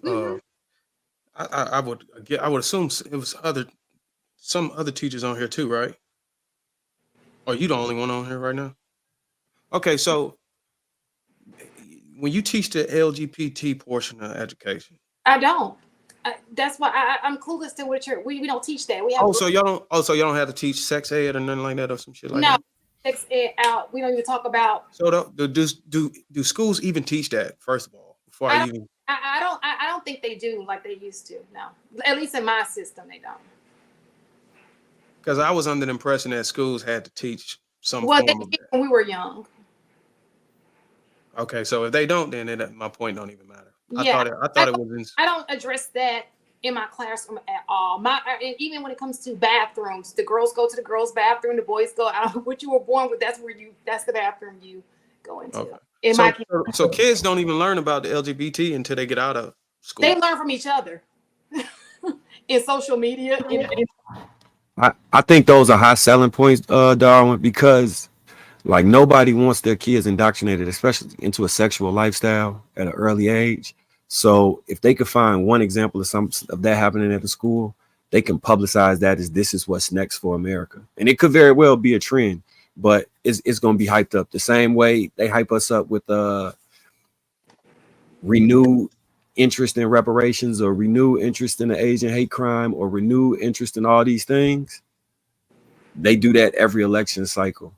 It's how they get people riled up in order to be politically active. Now, I don't make speak of these things in other schools. I'm just talking about in my school, we go on as normal. That didn't, we respect people's choices, but we don't talk about them. We don't instruct or teach it. And I have a kid who's in elementary school. She hasn't come home and said anything, about it. I know it's not a part of her curriculum, so I don't know. Again, that could be a state thing, a county thing. But as far as my school district, we don't. We allow you to be who you are, but we don't really address it or instruct it or teach it in our classroom.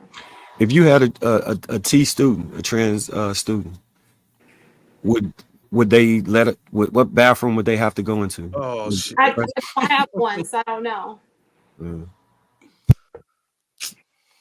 Good one. I never taught a trans. I've taught a gay student. Try to set her up, Marcus. But I've never taught. I was curious. They might have a policy on it at her school. You never know.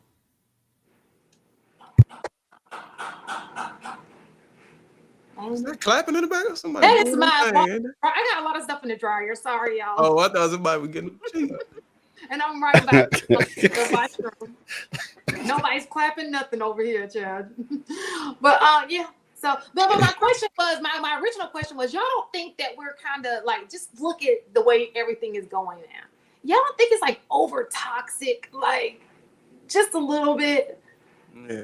You got your shoes in the dryer? You know you can't do that. Roser. The answer to that is yes. I do think She that left her belt in her pants. That's what it was. what you basing it off some form of traditional morality or a custom morality. I think that's each generation has chipped away at it though. Moving from post World War II, you have a change in sexual attitudes in the way people express individuality, and as people try to become more and more individuals, they reach to these extremes to stand out and be different than other people, which creates subsects that have far left or far right groups. So I don't know if it's as much about the removal of Christian values or as it is in how culture moves throughout time. I think women would probably advocate the removal of Christian values or anything that pushes it. Because if it was to be incorporated, then that means women would have to feel some type of conviction for not being submissive to men. So yeah, get God out of it by any means for the women, so they can be deviants. Nothing against women, by the way. All right, yeah, we got to transition so we can make sure we stay on course. Again, if you guys just turning over to the people let's talk to, make sure we hit that like button. Also, make sure you subscribe to the channel. Few super chats, relationships. Talk with G's podcast. 499 says he must be Republican. Had enough of Sleepy Joe. The nasty agenda. What's happening with the kids? TS agenda. He said the power of Christ compels you. Relationship talk again. 499 says question for Sham Monet. When elementary kids had to stand up every morning and cite Pledge of Allegiance, was every single kid that said one nation under God Christian? The power of Christ compels you. But again, we don't force you to say it. You have the right to not say it if you're a Jehovah's Witness or you know. All right. Hey, Pete, accountability partner $5 says, you know, it's a rough night when you body Bashan. Poor Darwin. Didn't even have to call Kenny or Mr. Lego. Relationship talk 199 says, Whoopi Gold Cap has no respect for men since the view. And lastly, Shell Shock $5 says, this is exactly why these kids can't read above 4th grade level. This is horrible as hell. I highly encourage homeschooling if that's our educators. Thank everybody that has blessed the platform thus far. Much appreciated. Let's go ahead and keep it moving. Came across this video where this guy said he divorced his wife because of the way she dressed. So this conversation, I'm just curious, how do wives have a dress code? Is this something that it should be automatically in the psyche? We'll talk about it. Let me go ahead and play this. I divorced my wife because the way that she started dressing. I told her from the jump that I don't like women that dress provocative. I don't like that stuff at all. You have to dress modest. You know what I'm saying? Only dress provocative if it's just me and you inside the house. So she started hanging out with these girls from a job. And, I met them.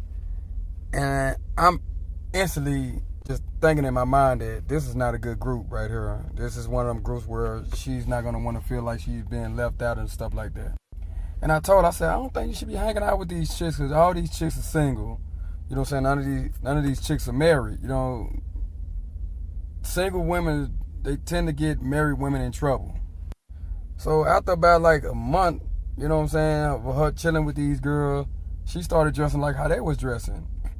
And I'm like, whoa. I was like, where you going with that on? And then she told me, she like, it's just an outfit. It's not much. I'm just, just dressing for the occasion. I'm like, no. I said, no, you got to take that off. I'm like, no, I don't care who you hanging with. You can't put that on, man. You're not fit to go out there dressed like that. And instead of her going to change, she left anyway. She said, no, this is what I'm going to wear. All my friends are dressing like this, and this is just what I'm going to wear. Okay. When she came back, it only take one time to do that thought stuff with me. You know what I'm saying? When she came back, 2 o'clock in the morning, all her stuff was outside. All of it. She was knocking on the door, calling my phone. asking me to let her in. I said, no, it's over. I said, you only got one time to do me like that. And I'm like, yeah, it's over. Nah, heck no. I asked you not to go out there and dress like that. You know what I'm saying? And stuff like you showing too much. I said, it's over. So I threw all her stuff out and then let her back in. Call her mom and call her dad. I said, it's over. I said, I don't talk to people that dress provocative. I don't talk to people like that. And now she want to start because she's hanging out with these girls. I kicked her butt out. Fellas, one time, that's it. You let it fly after that, they're just going to keep doing it to you. One time. All right, shout out to Mr. One Time. One time. Let me go to let me go ahead and go to you first, Ruth. That's not marriage. He's absolutely right, but he's wrong for divorcing her. You got to work through some issues. If we promoting the one time somebody mess up, I mean, you just vowed to be with them for the rest of your life. Like, you should have vetted better. You stuck. She should not make friends with people that's going to, put her in this situation. She should not be dressing provocatively. If you want to be a wife, you got to pick a side. You can't just wear whatever you want, do whatever you want. You have to consider somebody else. That's like being a mom, but then you don't want to take care of your kid. You don't dress your kids naked. Your kid don't get fed. Like, you chose this, so you got to finish with your obligation. So I don't think I commend him for being a masculine man, but I wish this happened before they got married so he could just break up with her versus divorce. But if all men did this, the women will get in line so fast. So fast. I did have a follow-up question. So as a wife, how should a wife dress? Is it a dress code for him? I'll say not Like like when how you she become a dressed. wife? Discretion of the husband. But that's why I'm asking Ruth. She said he should have vetted better, but he just stated she started intermingling with other people that were not aligned with what he thought his wife should be behaving or wearing. And you saying he should have vet. How do you vet for that? I mean, that's like when we get in trouble for a man like totally acting a totally different way. Okay. I see Baby what is born. We still get blamed for it, right? So maybe you should test her before you get married in So that you're area. How much of a so you follower don't is she? necessarily Wait, hold up. believe that he should have vetted her. You're just Hold stating on. that as a one up on. One at a time, please.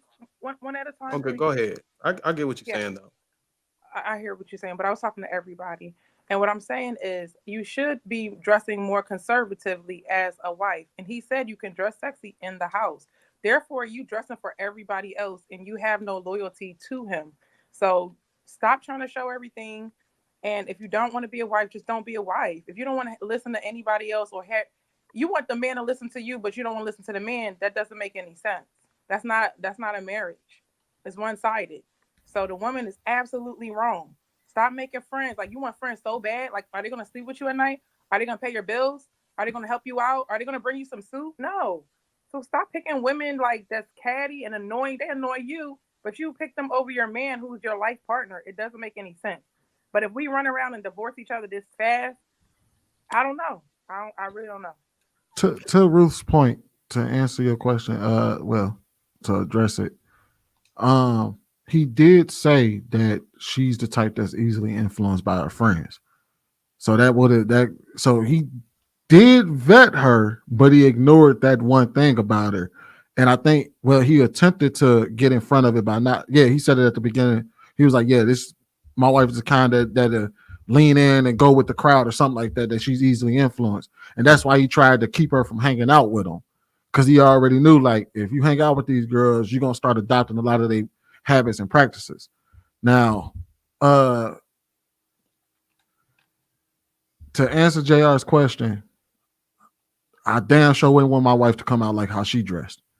He basically said she went outside with the see-through bodysuit on, with her breast exposed and a thong underneath it. So I don't know what we could do, but I damn sure would draw the line there.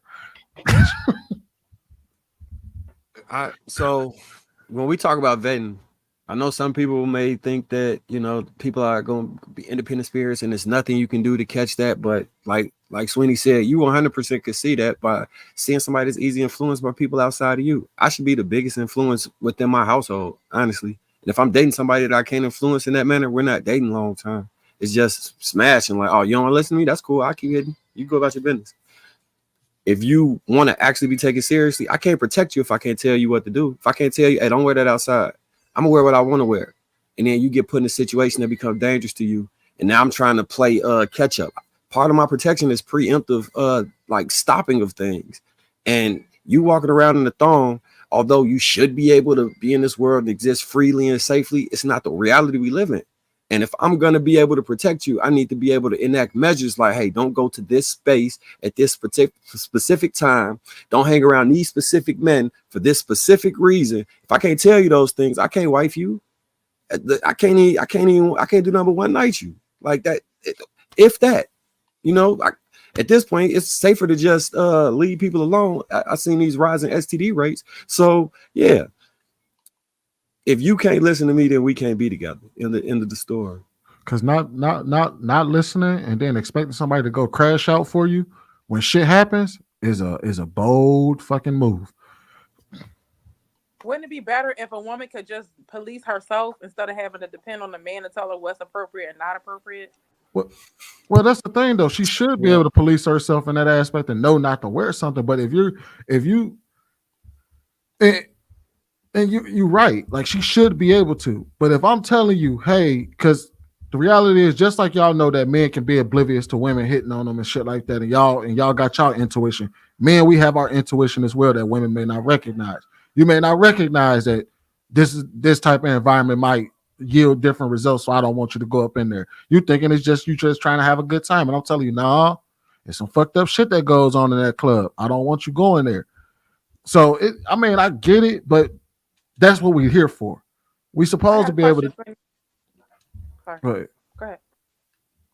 No, go ahead. So I'm trying to think what's the cause of the problem. Like, because for me, when I was a kid, my parents used to check my clothes every day before I go to school, and they would tell me take that off. So it was never a problem when I'm in a relationship. If they say no, that's too much, take that off.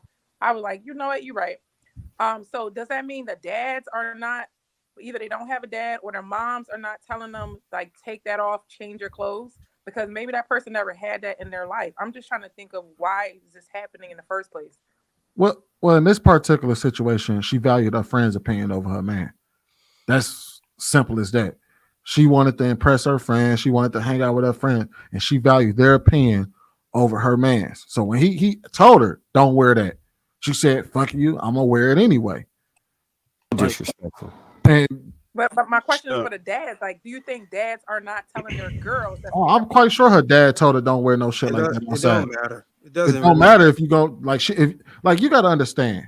Our children listen to us, and they like because she may not have liked any. Like your kid may not like none of the shit you tell them, and they will listen to you up until they no longer have to. Which is when they grown and out the house, they're gonna go off and do whatever shit that you told them they couldn't do. So her being her dad influence, she might not have ever dressed that way around her father because he told her, don't wear that shit. You can't wear it. And physically made her not be able to wear it. But once she's out the house and she's grown. But there's a saying in the Bible that teach a child when they're young and then when they old, they get back to it. So I'm saying if she never had that when she was a child, then she's not going to come back. Yeah, you can go out there and dress promiscuous and then come back and say, you know what, that's not for me. You see what I'm saying? It doesn't matter though. You're talking about the Bible, and the Bible clearly showed you a scenario where it didn't matter. A woman was tempted, she was swayed to do something else, and they got everybody kicked the fuck out of the garden. So it's her natural behavior to deviate. It's nothing you can do. All you can do is follow it up with a consequence. That's all you can do with a woman. A woman is in. She was just. What happened was supposed to happen. It was just, that's what's supposed to happen. It's not a problem. That's just that's how women are naturally. They're naturally deviating. They lack the discernment. And I think it's her. She gambled. You got some women that have gambled in marriage and some won't. And go to the ones who gamble it, and you see what just happened. And I'm not going to say this is specifically. Let's get Ali and Carmen in. Anything you say, Darren, that you say women naturally, I disqualify it. So yeah, it's not factual. There's not no science behind it. Yeah, I was gonna say I don't think that's unique. I was gonna say I don't think that's unique to women. I think a lot, like, because in the frame of what she was saying, the father being there, I think that's natural for a lot of kids. If you don't like what your parents teach you, when you get grown, you're gonna do the complete opposite of whatever they teach you. That's just how it works. When you get old enough to be able to do shit on your own, you're gonna do whatever the hell you want to do. Now, the thing is, the reason why your parents told you not to do this shit was because that shit comes with consequences. So later on in life, when you do this shit, like for instance, don't wear that outside or whatever. Now she's dealing with the consequences of maybe she didn't listen to her father after she got grown, and now she's losing her husband. And I'll yield on that. All right. My first thought was just, this is what she wanted, and this is how she initiated the process. Like, she wanted out. That's what I think. Because I think that women are very calculated most of the time. It's not like, oh, I didn't know he was going to freak out and I did this. She knew, and that's what she wanted. She wanted the separation and divide. And sometimes it's easier to create the turmoil that will push it apart than to have the courage to do it straight on. She wanted out. Some women, All right. Some of them don't. She wanted to be a hoe. You know what? A lot of people are beating on this man, pause, but I think it's very easy when you come from a place with a positive male role model, particularly a father that could pour your coat and teach you how to vet women. But it's not that easy. I keep telling you, it's a skill, man. It's something that you develop. And the man tried to make an honest woman out of her, and, you know, he paid the price. And we're also pretending as if women can't show you their representative for up to 2 years and then just flip the switch on you. We could say vet better, and surely you should, but not everybody has that ability. He was trying to do the right thing, and then she did what she did. And for anybody who doesn't believe that he took the right action and throwing Bible verses around, I'll present you with Proverbs 21:19. It is better to dwell in a desert land than a quarrelsome wife, a contentious and fretful wife. That's what I would say. So, I mean, if she's coming out in the thong, she would keep pushing. If he didn't throw her out, then she would do more things for it to go that way. I believe that.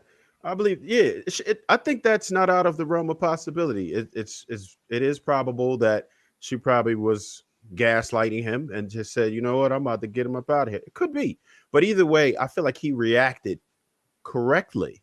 I think he was supposed to do that. It's zero tolerance, like he said. Once somebody's out of pocket, and he did address it. It's not like he just did it. He said, listen, I'm not trying to tolerate this. This isn't what we're going to be doing. She continued on, and then she suffered the consequences. That's just how it's going to go. I don't blame him one bit for doing what he did. Trev, you think he saw a pattern getting ready to start? He saw a domino effect happen, right?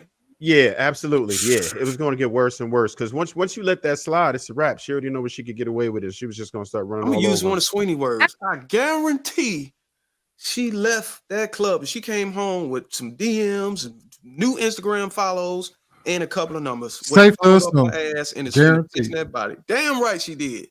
Guaranteed. Guaranteed. She was fishing. That's advertisement. Don't females don't go out like that unless they. You know what? He did do a follow-up video, right? And he did offer some warnings. I don't know if JR had the clip if he was gonna play it tonight. I don't know if I'm jumping the gun here. No, don't do it, Sweeney. You keep telling the movie. Did you have the clip, Jay? Then Carmen. Hold on. We're gonna get to it, Sweeney. I know Carmen had to finish up. Let's try to get Ali in there and Sham Monet.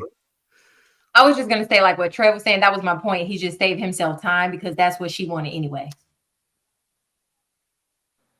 I got a feeling y'all know the whole story.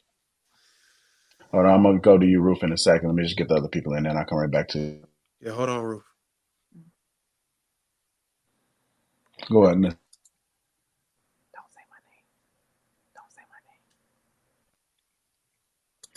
Oh, well, I was gonna say I agreed with everything that M. White said. I lightweight like gender roles, and I don't think a lady has any business being in a marriage if she's not gonna act like she's. I feel like the woman is the second in command, you know, And if the man is coming to you saying his concerns, you need to, speak with him on it. And if she's not acting like that, she shouldn't be in a marriage. If she's going to act single, then be single. I 100% agree with Carmen. You're going to go to the club wearing a thong and you're going to get, that's what it is. So I don't know, that I do agree with everything that most of us have said, that she shouldn't be in a marriage if she's going to act like that. Ali, you got a wife. You married, ain't you? No, I've never been broken up with though. So I guess you could say I'm a serial long-term relationship person. But I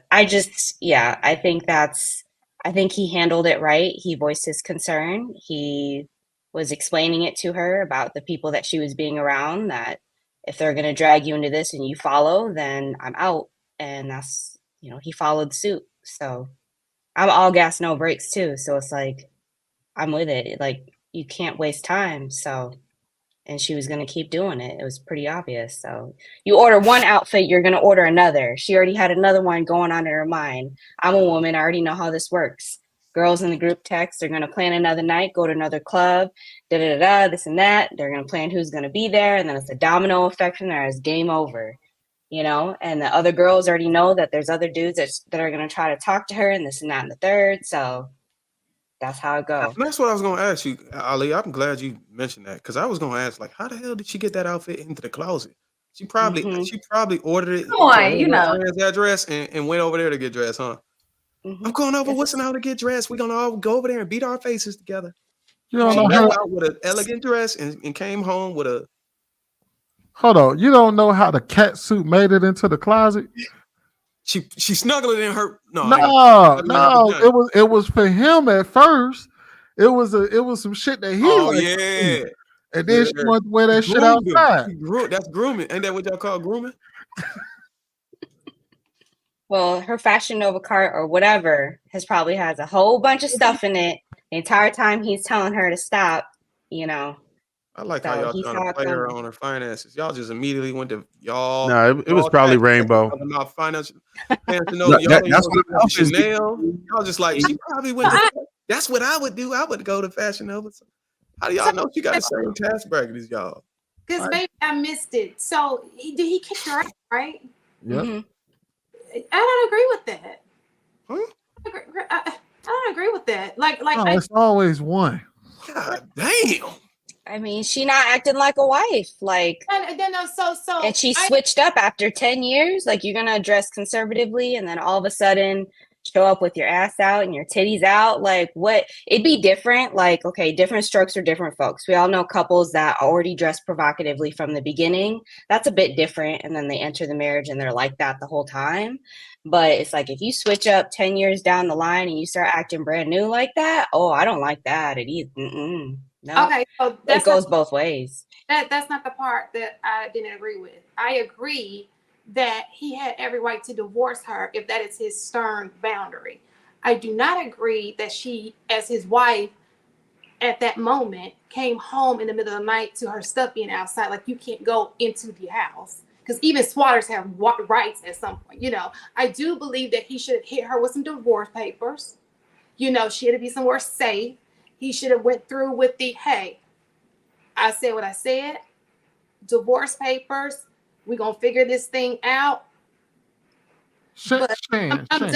Well, maybe he didn't want to let her back in the house with dick on her breath. Hold on, Stan. If your man came home with he said another he let her woman, back in eventually.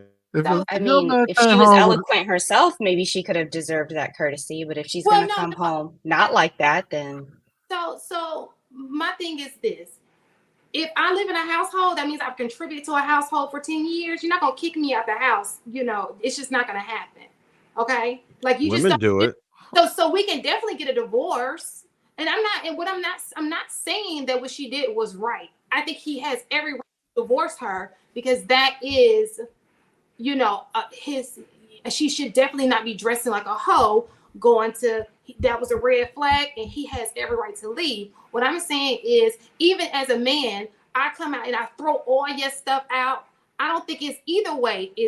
I think it's tacky. Shan, that's cap. That's cap. That's cap. No. Cap. You think it's cap, but for me, it's tacky.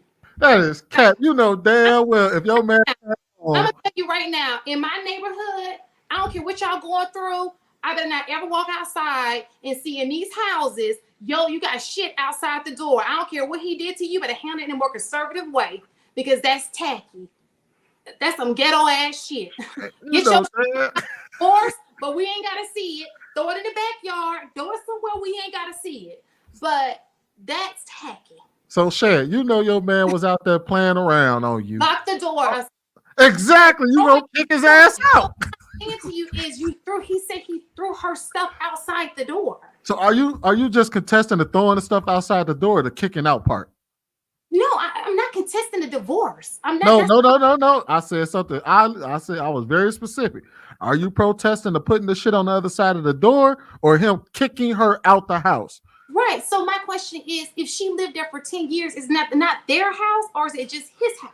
All right. So hold on, wait. All right. So basically, all right. So I understand you might contend with somebody putting somebody's shit on the line. I get that. Absolutely. But are you sitting here telling me if your man came home and you knew he was out there playing around, you ain't gonna lock the doors and tell his ass he better find somewhere else to stay that night, or the next couple of nights, or the week, or the month? I would have definitely sent him a message and said that you might want to stay where you are, but I ain't throwing your shit outside. She wasn't cheating on the first night. I'm just using that as an example of being disrespectful to to your marriage. It pissed you off to the utmost of pissivity. Like it was a line, it was a clear-cut line you crossed in the marriage. Y'all telling me that you wouldn't put the man on the other side of the door. Yeah, I think it's a little disingenuous, though. I don't think this is the first time. I think he probably said it like that to come off a little more. Listen, but she knew he was mad when she walked out the door. She knew he was mad when she walked out. But it's not what I'm saying. It's like I don't like him trying to say he's standing on the first time. I don't think it's the first time. I think she probably disregard his perspective all the time, and this was the final climax of it. But he wants to present it as the first time.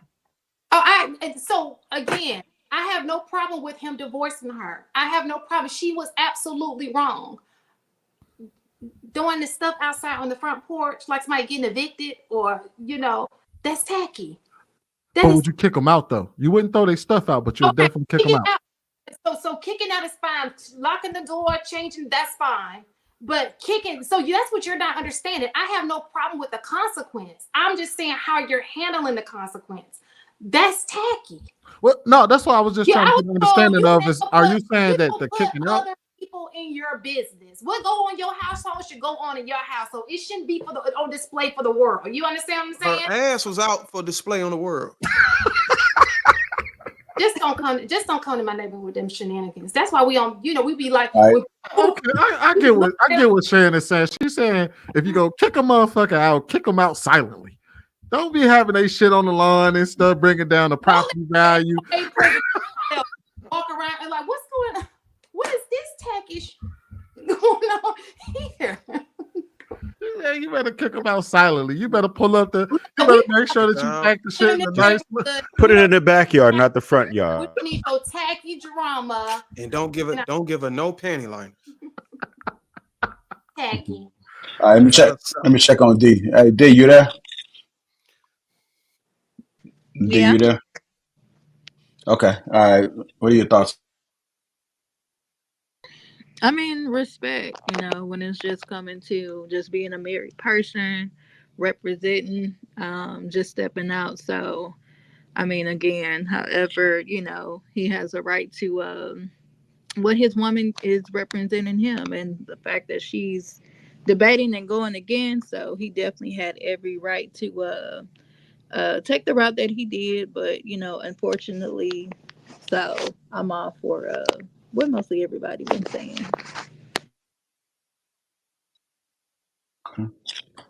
Would y'all kick y'all wives out like that? If I tell you, just be honest, fellas. I mean, this your boo for 10 years. Y'all gonna just put her out?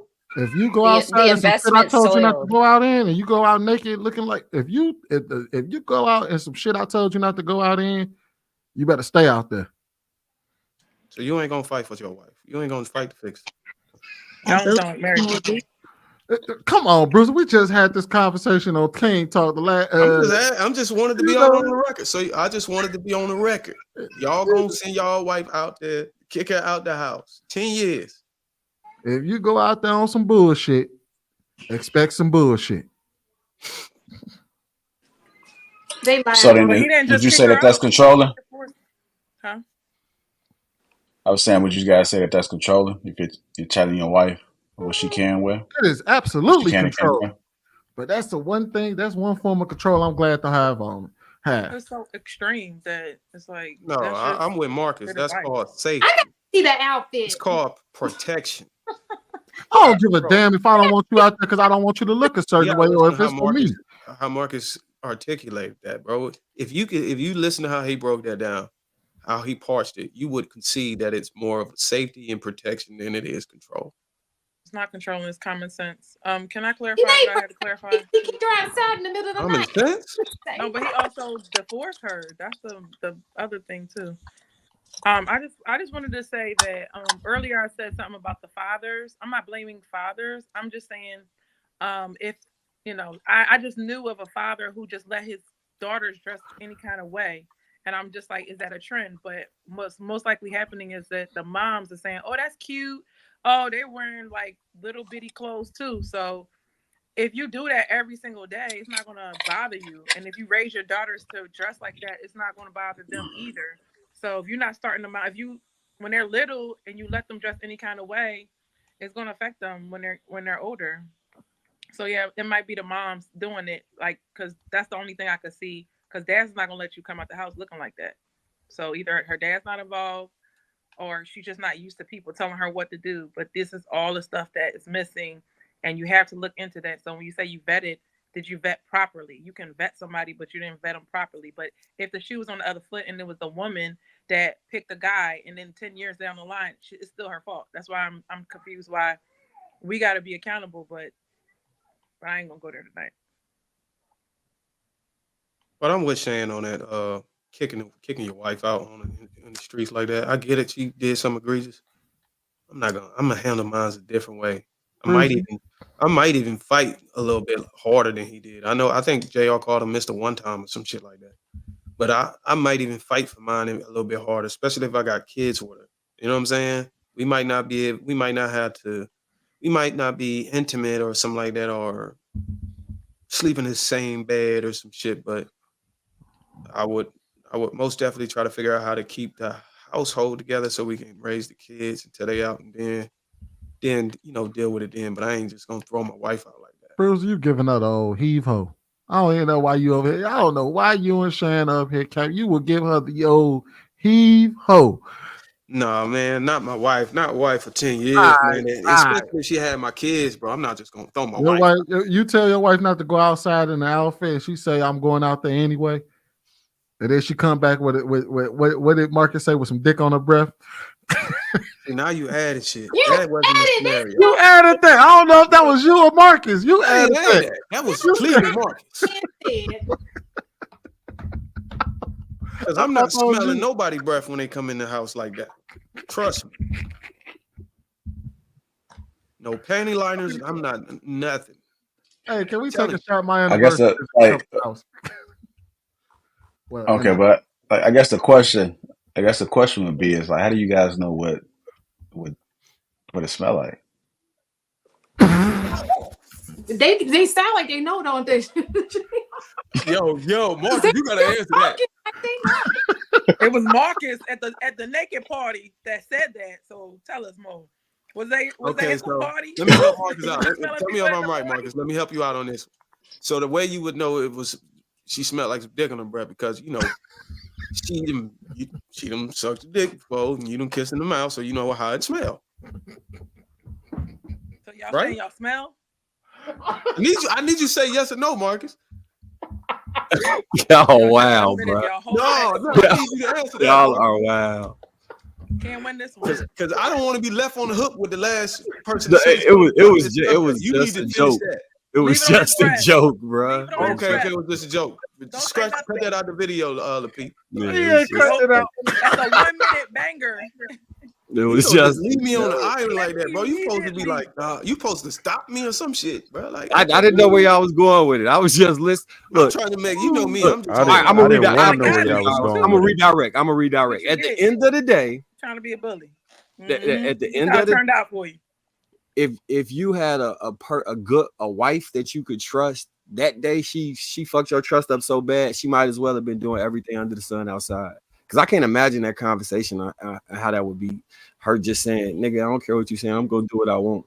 That way, the marriage would be completely over at that point. Because I no longer trust you. You are a brand new person I never met before. I've never seen you act this way. And a lot of times that means she probably already got somebody, or she just hates your ass. Because I can't see no woman that love you operating that way. She ready to go. She got her a new man and all type of other shit. And she got there by marginal steps. That's why you gotta pay attention to the people you dating. You gotta actually talk to them, engage with them, so you can see when they mood shift and stuff. Because you can see that shit coming down. Let's try to throw. Let's try to In throw all it in. seriousness, Where's the evidence? Where's the evidence that she has this on her breath? Is there a breathalyzer? There's no evidence. I gotta put stuff in writing when we talk about. We gotta treat wives a little different, man. Let's try to throw. Let's try to throw the wife. You're not dropping that. Let's throw the wife for hook, bro. I got questions now. I'm not dropping it. 10 years. Can y'all imagine 10 years? 10 years in marriage, and a wife says, I didn't know. "Oh, I'm gonna wear this and do this anyway." Shouldn't we leave some room for the fact that maybe they were arguing or they had differences? If we were to hear her side of the story, I would be willing to bet that the reason why she said, "No, fuck you, I'm going to do what I want, I'm going out," it stemmed from something. Because I'm just assuming like everybody's wife is. Nah, I ain't gonna say that. Social media. So what you're saying is you can guarantee that he did something to make her ass go outside naked. Thank you, Queenie. Thank you for not leaving me on the island, Marcus. That's my fault, but that thing don't exist. I can't, like, there's no, at that point, bro, you know how much trust you got to have to make somebody your wife? How much? So with me, I don't know if I told y'all this before, but when I talk to people, I kind of try and understand how they form thoughts so I can see what's plausible and what's not plausible. And people usually have a very clear line of how they get from A to Z. Every now and then, it might be a trigger topic that kind of throws it off, like you for equality in all things, but because of slavery, you want other people done the same way. But outside of that, it's like most people have a clear A to Z delineation behind how. Marcus, sorry to cut you off, but do that for us. Tell me, give me an example on the panel. Yeah, go ahead. Tell us. An example of what? How we think from linear A to Z. Okay. Go ahead. So most of the things that you say or do is going to revolve back to the Bible, except for the one thing that you triggered about, which would be a woman preaching. And I could see how that devolves into how that could be the line of thought that would go down a path that would be an issue for somebody if they were highly just dating you based off of their thought process from the Bible. So you remain within the framework of the Bible, except for that one thing. And for whatever reason, that would be the portion of you that delineates. That's not enough to make it a red flag. Please, another one. Go ahead. Show me that. No, man, but look. Before we move on, are you a one-hit wonder? Go ahead. I'm gonna start with Carmen on this. Okay. I got you. Who you want? I'll trust you with two. Go ahead. Pick a person. Pick the person. It's me. No, me again. Yeah, you pick me. Okay. All right. Something else. All right. What? So when like the way your brain works, when you feel like you're being challenged in your brain, the volume raises on the conversation without it actually having to raise. And you feel that somebody is attacking you. If you are whatever position you're on, if you're standing on it strongly, it interprets to you as somebody is yelling at you. And because of that, the responses that you have from that point forward would make sense because that's how your brain interprets those conversations. Okay. Thank you. Take her to class, man. Y'all go to the DMs with that. But that was easy. I feel like you Cleo right now. Like anybody could have said that, but I You're right though. You're right. 100%. I got you. All right. I'll be paying attention, and we ain't dating. So imagine all the questions and stuff I'm gonna ask somebody. I'm talking. Do Darwin next. Oh Lord. She one of them type. Hold on, y'all. We gotta get to this. We gotta get to this last topic, y'all. This So the I'll go last ahead topic? and Really, no, I got one more. Oh shit. No, I said I got one more topic. All right. AP accountability partner $5 says, damn, cuz I got that one already. Is this a new one? Damn, cuz body roof too. Darwin, my boy, go get bruised and quit your ass. Kicked every show. Hold on. AP Is accountability he partner smashed on the $5. roof? What did he say? That's a question. Did y'all Marcus smash? Facts. Go He ahead. said body by roof is what he meant to say. Marcus Facts can't protect what you can't correct. Andrew Cable $2.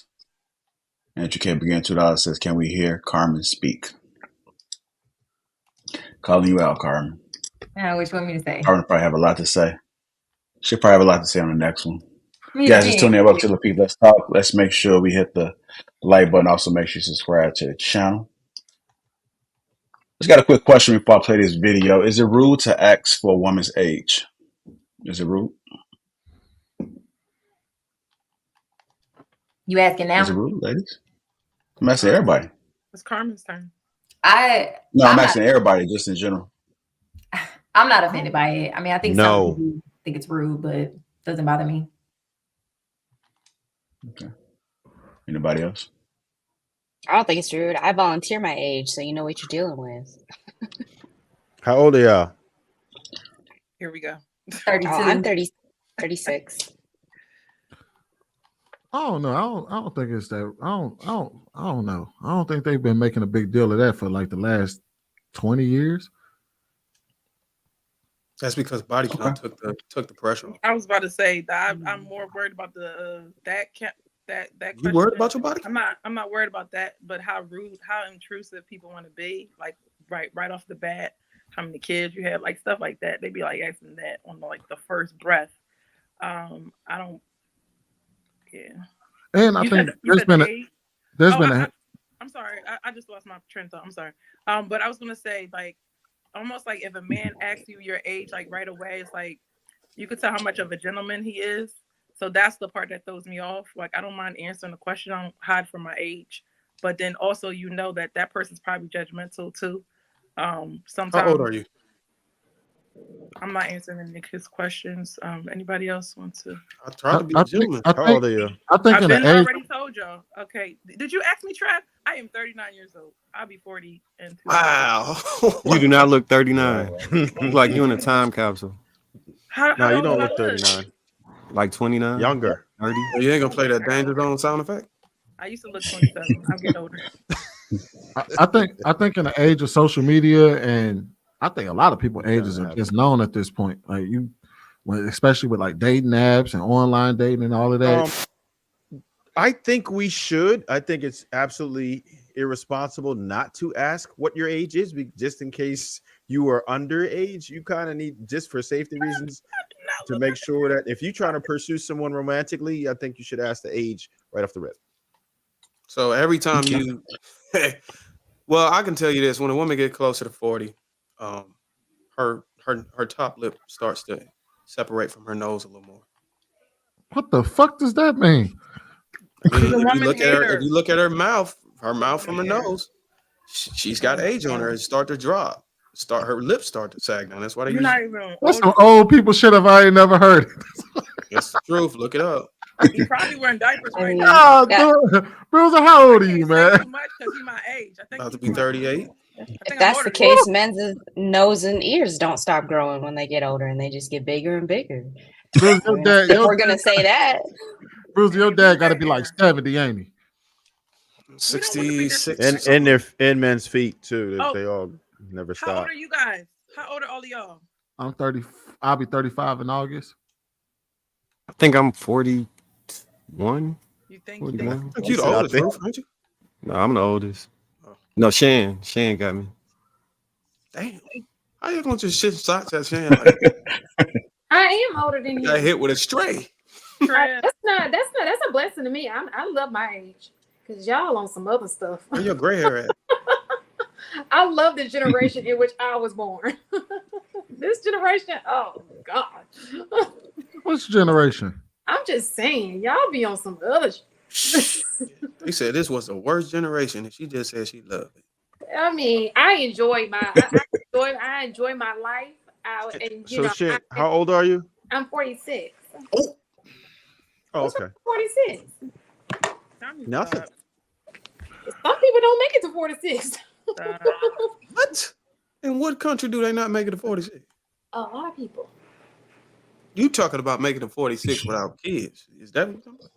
No, it's some people. I mean, with disease. Is he trying to be Kevin Samuels or something? Like, is it trolling right now?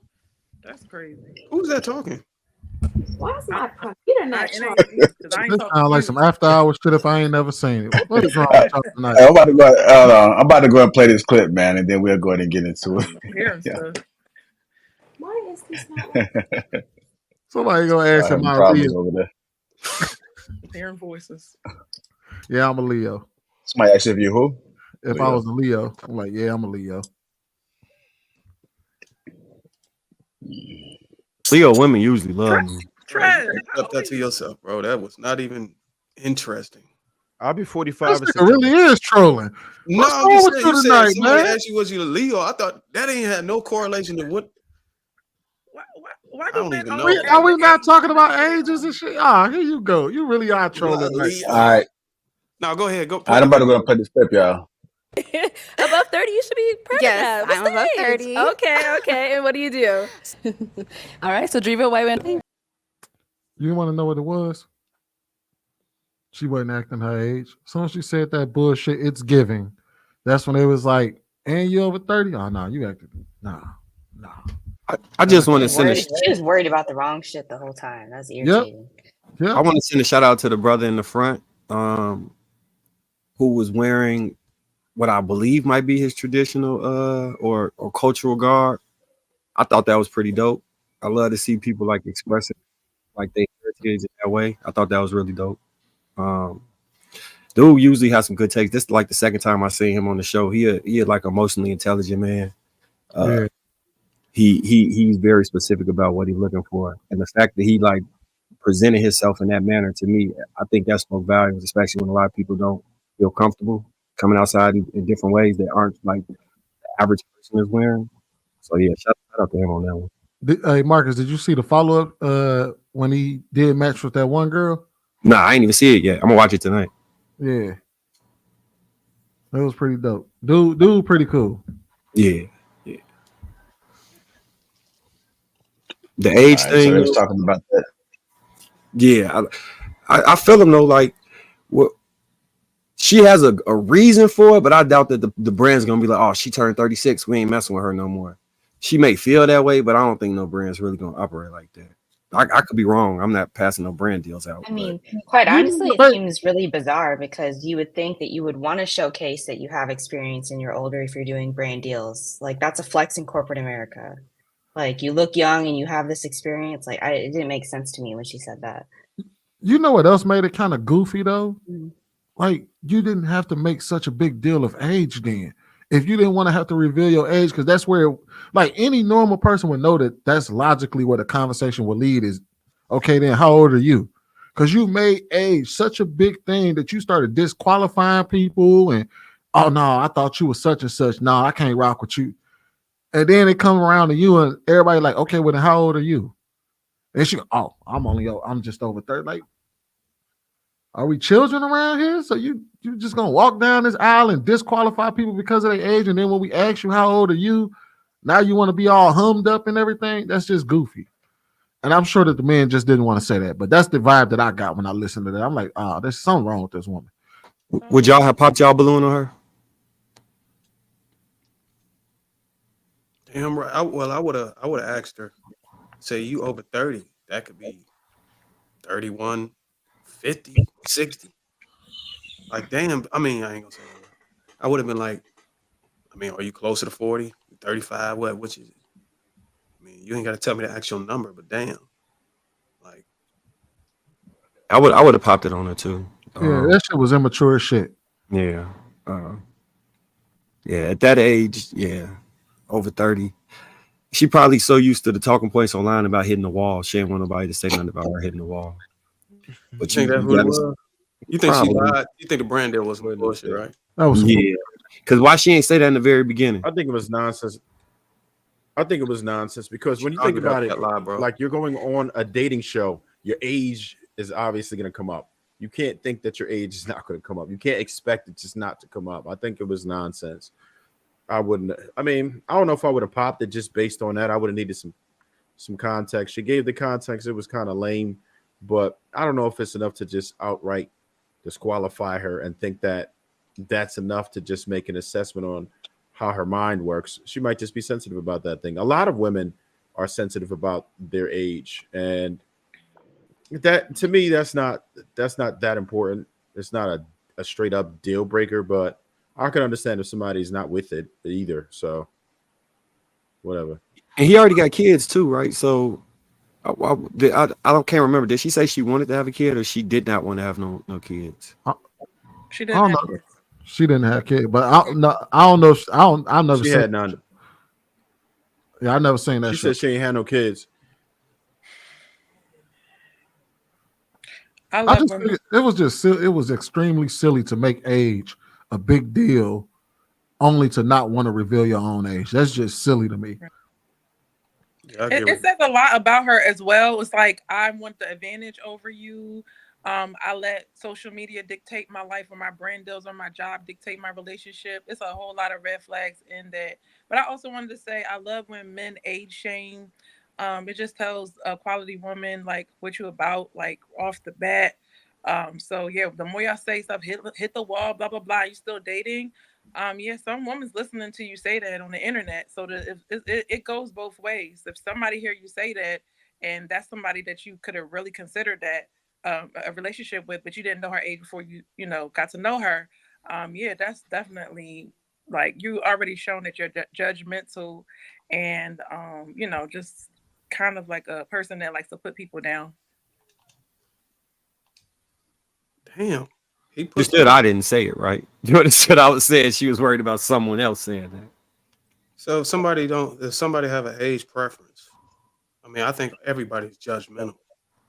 But if somebody had an age preference, you would consider that putting someone down. You can have a preference without putting everybody else down, because just like you said, somebody's older. Oh my gosh, she's 35. It's people that's 40 plus and 50 plus on here. They probably feel a certain type of way too, whatever gender they are. So it's just like, okay, one day you're gonna be old too, or you don't consider your own age. Like if men just put themselves in the women's position, then you probably be a little more sensitive or more careful about what you're saying. So a good husband is going to make sure he's watching what he say, and how he act and how he move around a woman.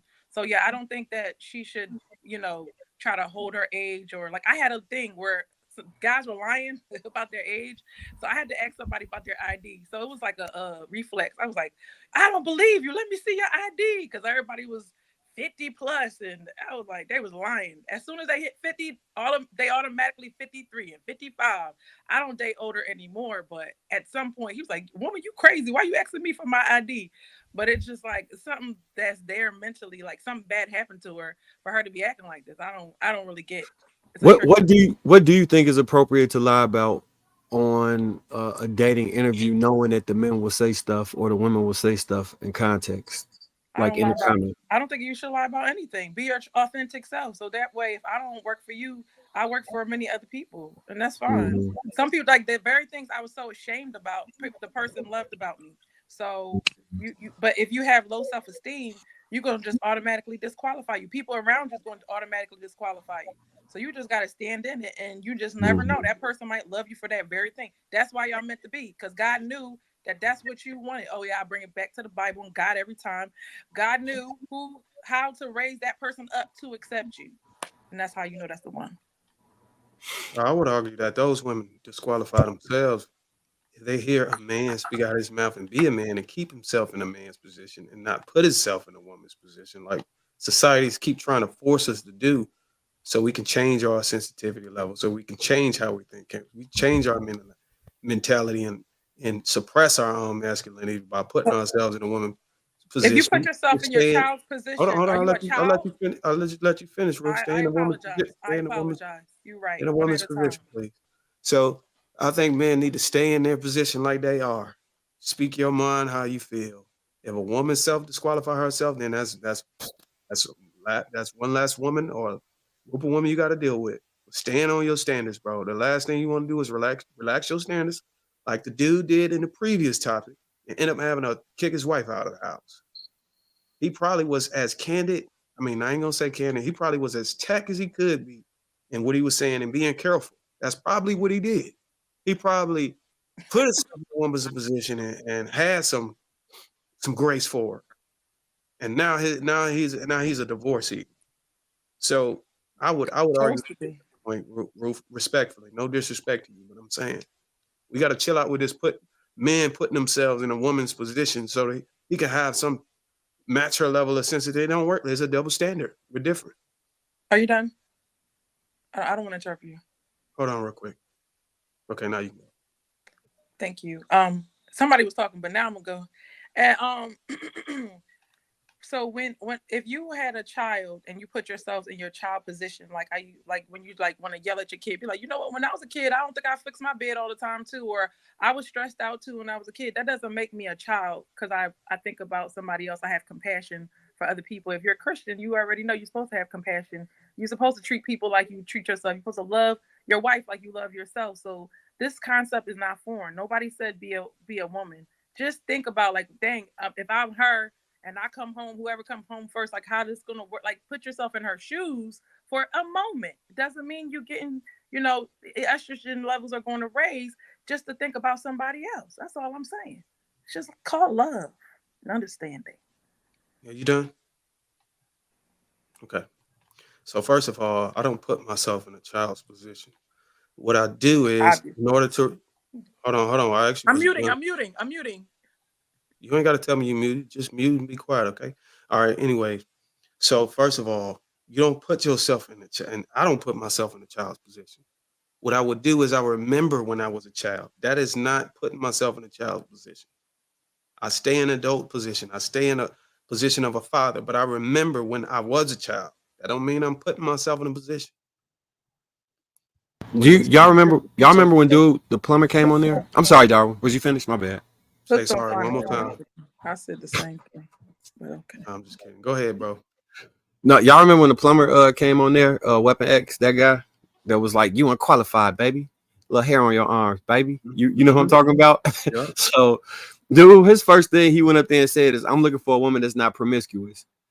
What if he said, "Can y'all give me y'all body count so I can see?" Do you think that they should have lied about that? Go ahead, Ruth. They don't have to lie. I'll take permission from Marcus before I take it from Darwin. But go ahead, Darwin. What was the question again? I'm sorry. So the dude Weapon X came up there and said, "I'm looking for a woman that's not promiscuous." That was the first thing that came out of his mouth. And what if he asked them their body count after that question? Do you think that would have been appropriate for them to lie or to? They can say, "I'd rather not say." Can say, people can say whatever they want. You don't have to respond to them. You don't have to prove yourself to anybody. That's fair. But I don't believe in lying to people, or you just don't. If that person, if you don't like how they talking to you or what they're saying to you, just go to the next person. What if you want to marry him? You don't want to prove yourself to him if you want him to be your husband? Say it again. If he's somebody that you would prefer to be married to, wouldn't it be smart to prove yourself to him? If he's gonna be that ungentlemanly, like, I don't think I would want to prove. Yeah, I don't have to prove myself unless unless we connect. So if he's very respectful, because I'm a very respectful person, even though I don't seem like it on the panel, because it'd be the end of the day and you be messing with me and stuff. But I'm a very respectful person in real life. And so I know I have a great amount of respect for him, a great amount of adoration for him. So that is reserved for a man that will respect me, accept me. And for accepting everything about me, I'm going to accept everything about you. And I'm going to give you a huge level of respect and adoration. So asking for your body count is ungentlemanly. Like, he would never even ask me. I told him. Well, I'm saying, I think Marcus was making a point. That it's not. It's not being a gentleman by knowing your sexual history. But see, some guys don't be asking. They just let it come out in conversation.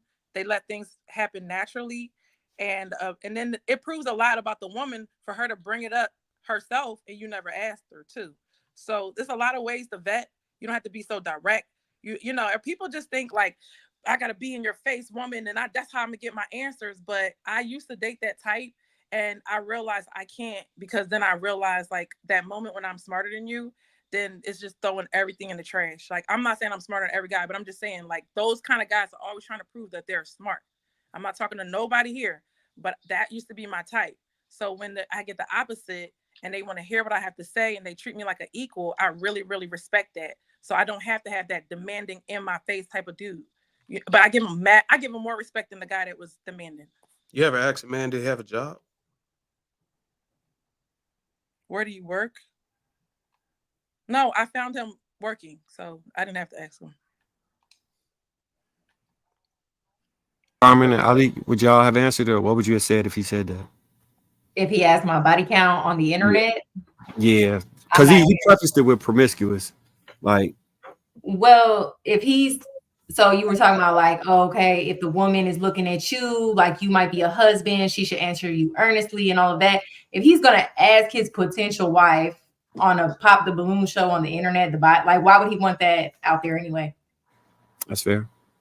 So I wouldn't look at him as genuine, or I don't know. And yeah.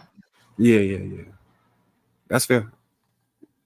I think for me, if a guy asked me that on the internet, I would actually use that as a jumping off point for me to judge their emotional intelligence and how mature they're going to handle it.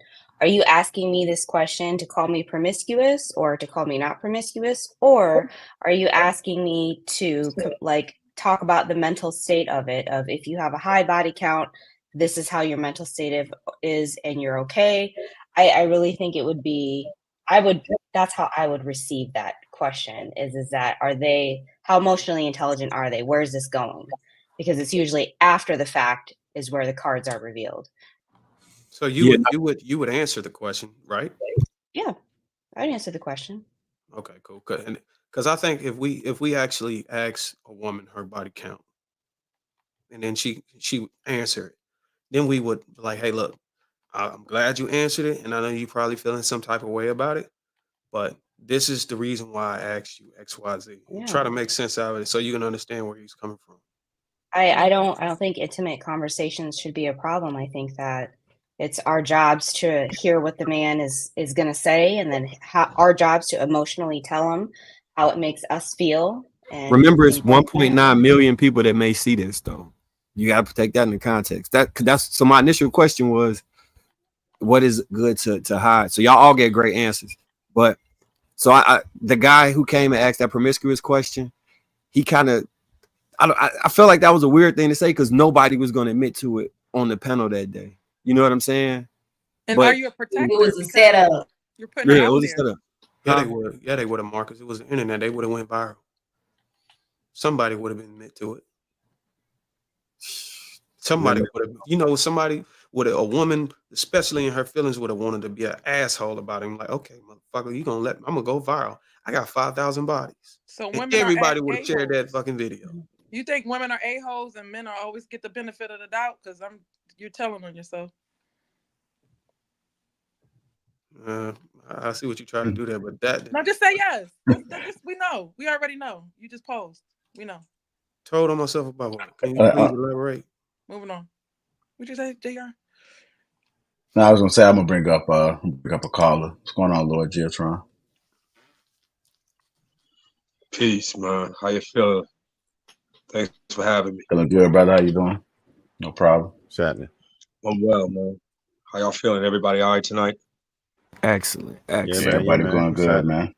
Kobe fan or Lakers fan? That's good to hear. My fault. I got crappy service on this phone tonight. You a Kobe fan or a Lakers fan? Both. I'm a diehard Laker. Diehard. I'm from LA, baby. My first love in sports was the Lakers, bro. And Kobe was a 20-year Laker. Y'all was turned this week with that concert, weren't you? I know it was cracking. The Lakers, baby. Downtown, baby. Los Angeles, homie. But nah, there's an anomaly going on. It's not even a phenomenon because we all know what it is. It's an anomaly going on. I don't like to get over zealous about it, and I don't like to get over vulgar in my speech. But there's only one way to describe it. It's called hoflation, and a lot of things have taken place and transpired over the past, I say, decade and a half, since I was a very, very young man, where women have me too'd, slut walked, strong independent women themselves out of availability and out of the market. And it's resulted in some very, very dire things. A lot of things that are going on when it comes to men and women relationships.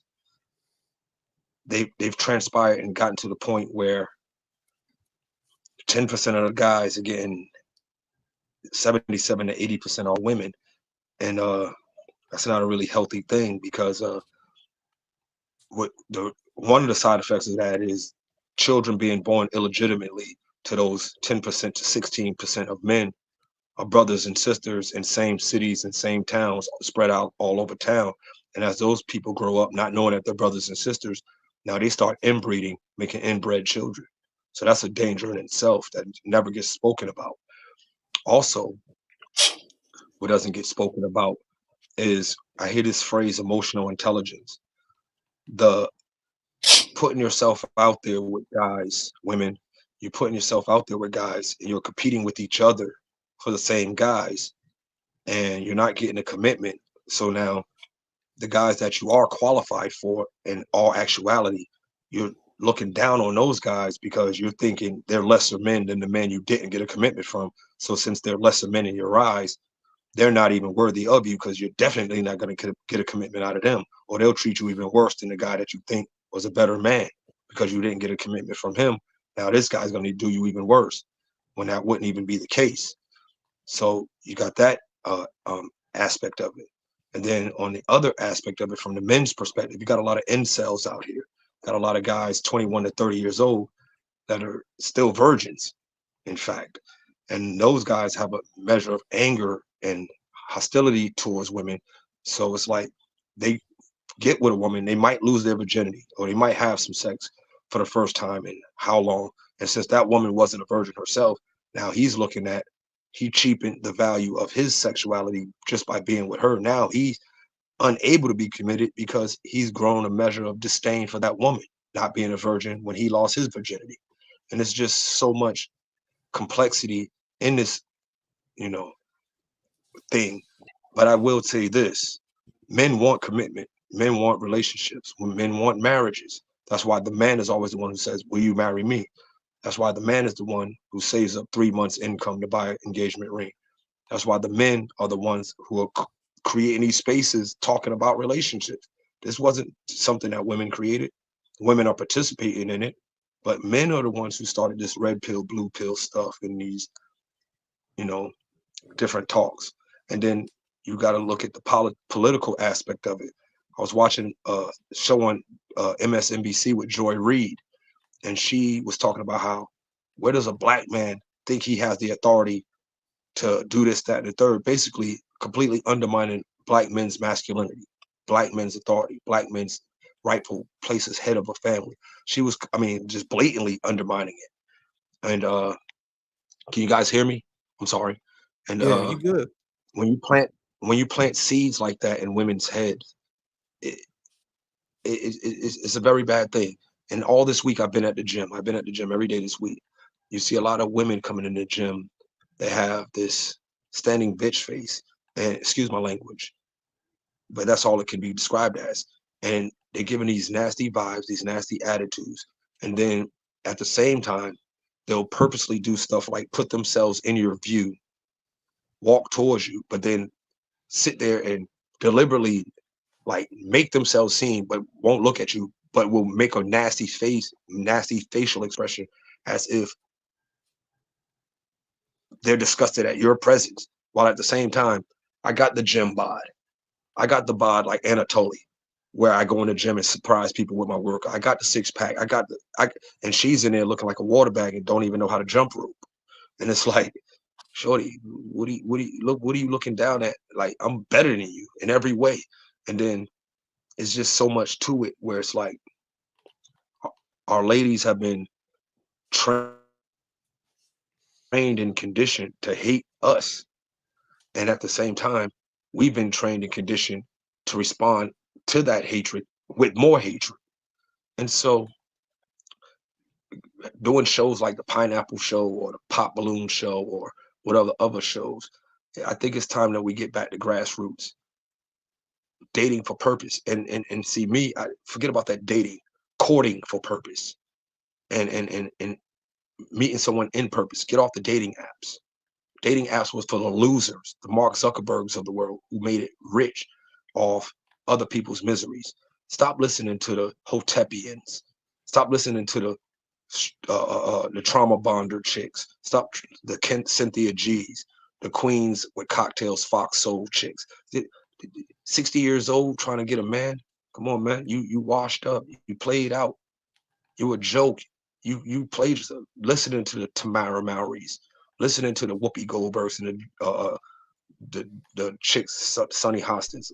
Like, these women are in their positions to promote an agenda to keep women divided from a man, so that you will spend money without discipline, so that you'll compete against other women for a lifestyle that other woman that you're trying to compete against doesn't even really live. Like, there's so much to it. There's so many layers that you can just peel back. And I will say this, when relationships fall apart, it's never only one person's fault. It's both people's fault. One person might have started or did the wrong first. One person might have did more wrong, but it's always both people's fault when a relationship fails. And I'll land my plane like this by saying, ladies, I'm the one who coined this saying. You're probably never going to hear it from no one else. I've said it. This is my third time saying it. I'm going to say it again. We love y'all, man. We love y'all. We love y'all more than y'all are capable of loving yourselves. We're men. We live our lives to take care of a family. We live our lives to provide for you. We live our lives to sacrifice for you. And this is no knock against you, women, but we are more than you. There's nothing about your existence that goes outside the scope of being a man. From birth till death, a man has to protect what's in between his legs. And all the same while, in order to earn the title of being a man, you have to put those things at risk going out here to take on the world and make a living. Yeah, that's a pain in itself that y'all have never experienced, that y'all have no awareness of. And we put that at risk every day, our future, our family jewels at risk to make a living in this world. And we have to protect those from birth till death. That's a pain y'all never even know about, not pain y'all never experienced. And we do Wait, it I'm confused. to take care of you all. Why is it putting your family jewels on? I'm confused by that. What I mean is, in order for a man to live, he has to go out and take on the world. You have to make a living. A man has to work to eat. That's even in the Bible. So what does that a man don't work, a man don't eat. Say again. I thought you were saying something about your family jewels, like as a man, your man parts. Is that what you were saying? Yeah, or because I missed that? life is dangerous for a man. That's the point. Y'all live life on easy mode. There's dangers in this world that men have to go out here and face every single day that y'all are completely oblivious to. Construction workers, miners, brick masons, climbing scaffolding, climbing on excavators, being in holes, pipe layers. Just life in itself is dangerous as being a man. It's very, very dangerous. Life is dangerous. There's a danger to being a man that y'all never even experienced. And we're putting our lives and our health in danger. Do you think you can relate to the danger of the vulnerability of being a woman? Let me explain it to you. This is what I was explaining, Carmen. Let me explain it again. The danger that y'all face is nothing compared to the danger we face, because the dangers we face can end our lives. We have to go do it. That's the point. Y'all don't have any dangers that y'all face. Any dangers that y'all face by choice. You can avoid the dangers. Y'all don't have to do it. We have to do it in order to be a man. You have to do it. You have to work to eat. Y'all don't have to put yourselves at danger. Y'all could just go get y'all a nice strong man and live the life of a housewife. Do you think that men or women are more capable of protecting themselves from danger? I mean, we're more capable of protecting you than you're capable of protecting yourself. Right. So men are more capable of protecting themselves than women. No. Men are more capable of protecting you, women, than you are of protecting yourselves. That's what I'm telling you. That's why I say we love you more than you're capable of loving yourselves, because we will put our lives in jeopardy to protect yours. And we will do things that you're not capable of doing to protect you. That's loving you more than you're capable of loving yourself. And that's a fact. History has said it. History has proven it time and time again. Lower History your has proven eyebrows, Sharon. Look like firefighters you're looking for a caveat. saving women and children. You was talking to the women. Can we respond? Or can I respond? I mean, I wasn't necessarily Yeah, talking to the women. I was just portraying a message. But yeah, please, by all means, respond. I agree with you for a lot of things that you said. At first, it sounds very, you came off a little bit like, it's true. It is hoflation. You're right.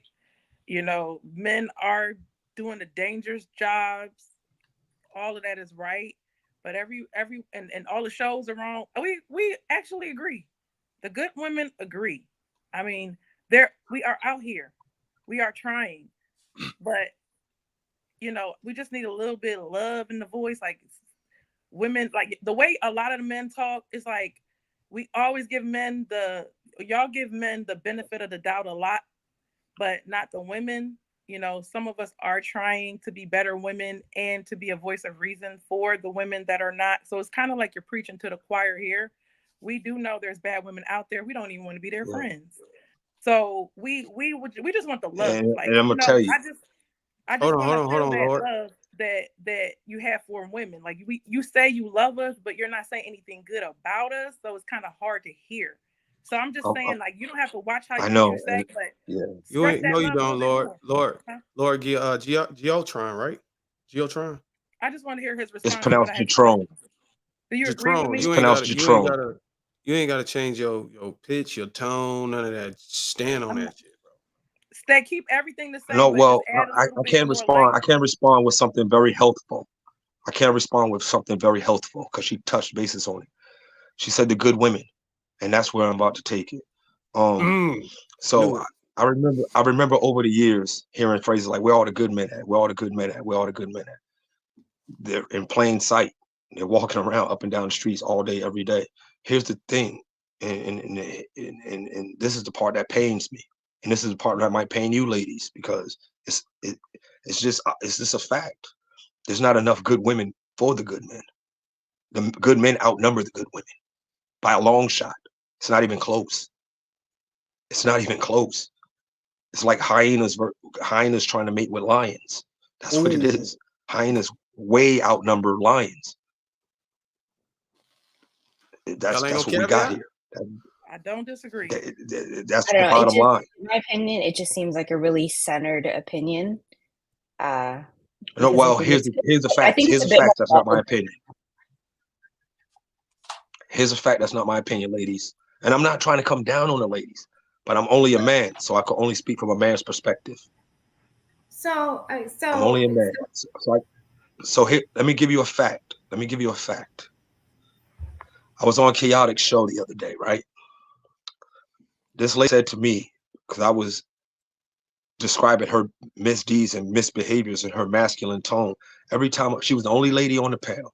Every time a man said something, she not only responded with something completely wrong, but she responded with a nasty attitude and tried to base on guys and scream and overtalk them. And I called out the fact that not only did you respond every time a man said something or gave you a critique, you responded with masculine energy. You can't hide that masculine. The fact that you're trying to get the last word every time, the fact that you're trying to overtalk somebody every time. And the point that I'm making is this. When I was describing my thing, she said, I got mommy issues. And I'm like, no, mommy issues. I love my mother. I got a fantastic relationship with my parents, both mother and father. Then she tried to say, I hate black women. I don't hate no women. I love women, period. I love women. We're talking about hate black women. But and the point that I kept trying to make was it wasn't black women. It has nothing to do with how you look as far as your complexion or your nationality. It has something to do with things you can control. And that's the thing that I'm pointing out. People have conflated the things that they can control with the group.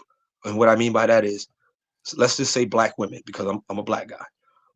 Black women will conflate me having disdain for them being overweight, having 4 inches of natural hair, but having 4 feet of fake hair in their head. They will conflate having a bunch of illusion. They'll be dark skinned with a bunch of illusion paint on, and they'll look lighter than me. They'll have raptor claw fingernails where you can see that they obviously cannot wipe their behind the right way when they use the bathroom. You can see umbrella eyebrows, eyelashes, and crap. And like we tell y'all over and over and over and time again, we don't like that. We don't want it. Nobody likes it. And what will they do?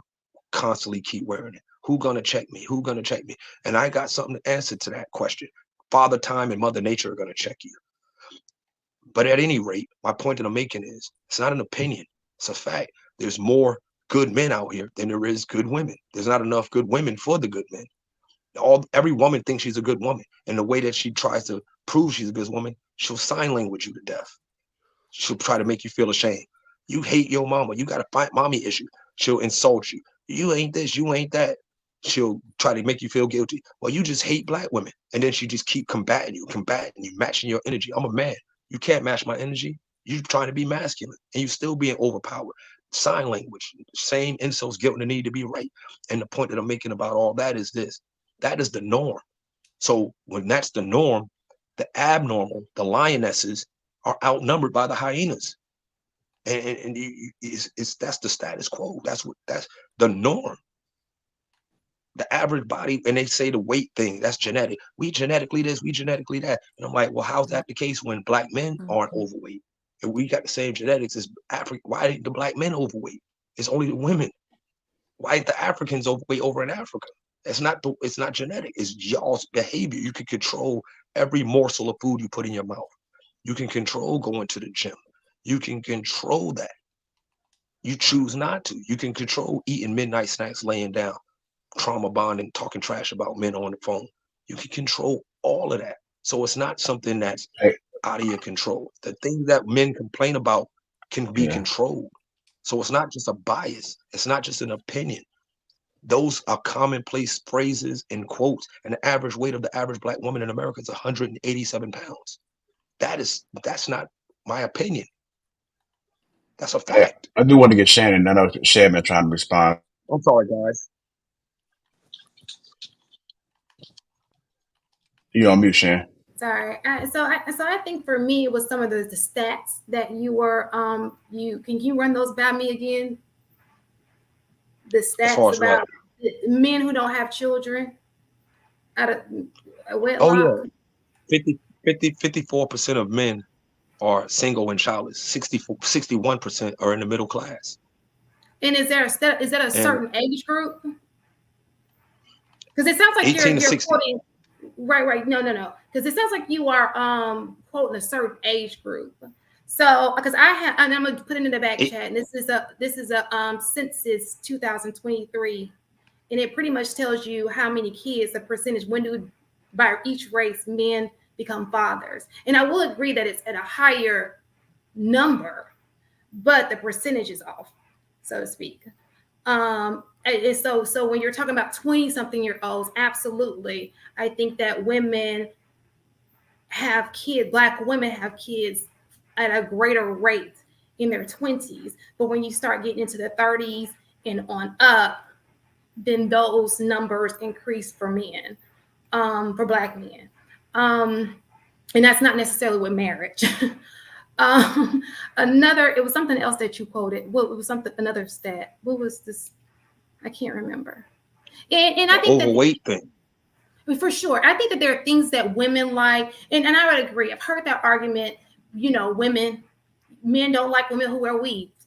Women don't like men who sag, but men sag.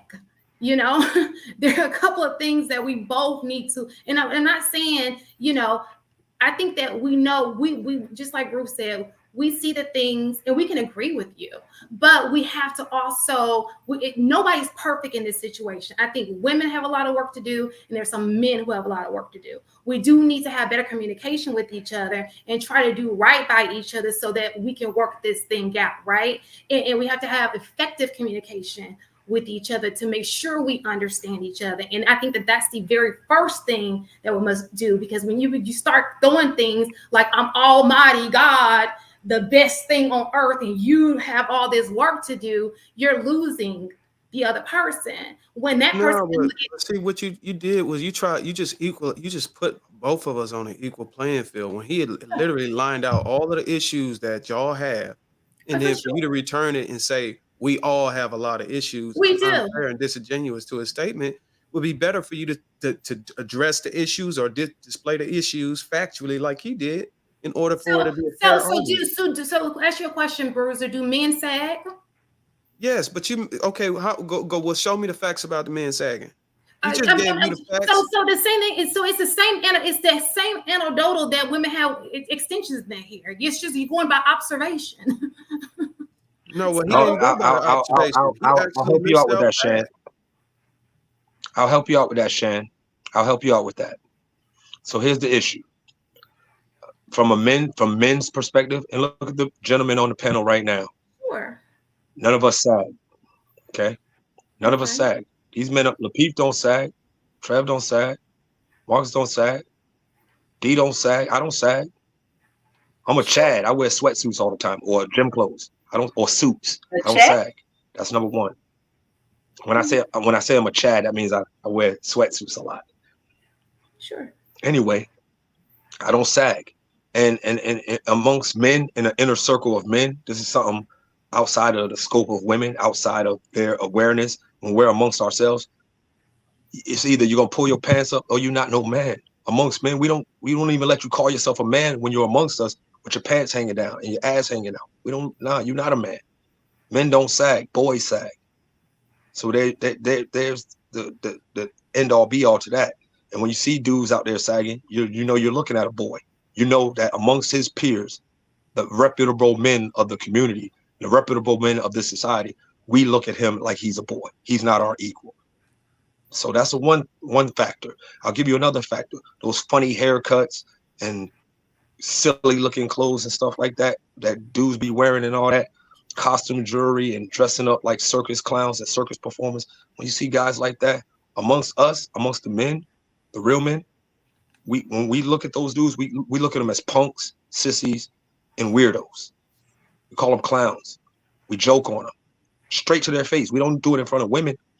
This is stuff that women don't even get to see and hear and know nothing about. But amongst men, we don't do that. Like, we don't accept dudes like that.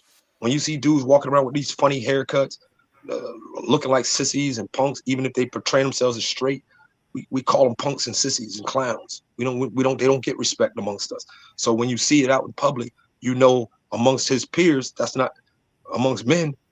You just by seeing it, you know that, okay, that's not a man. To other men, we don't look at him as a man. We look at him as a boy. And chances are he probably is just a boy in his early to mid 20s or younger. That's what women do. They fuck them and have babies with them. Well, Yeah, I mean, and here's the thing. So are you saying that men who have, so let me ask you a question. Are you saying that men who have a kid out of wedlock, and that would be even the men who get on these panels, you're saying that they are pookies? That's what you're saying?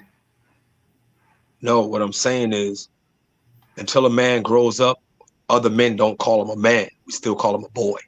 That's what I'm saying. Right. So whether you call him a man or not, so we go by legal age, because we can say the same thing about women. No. Listen.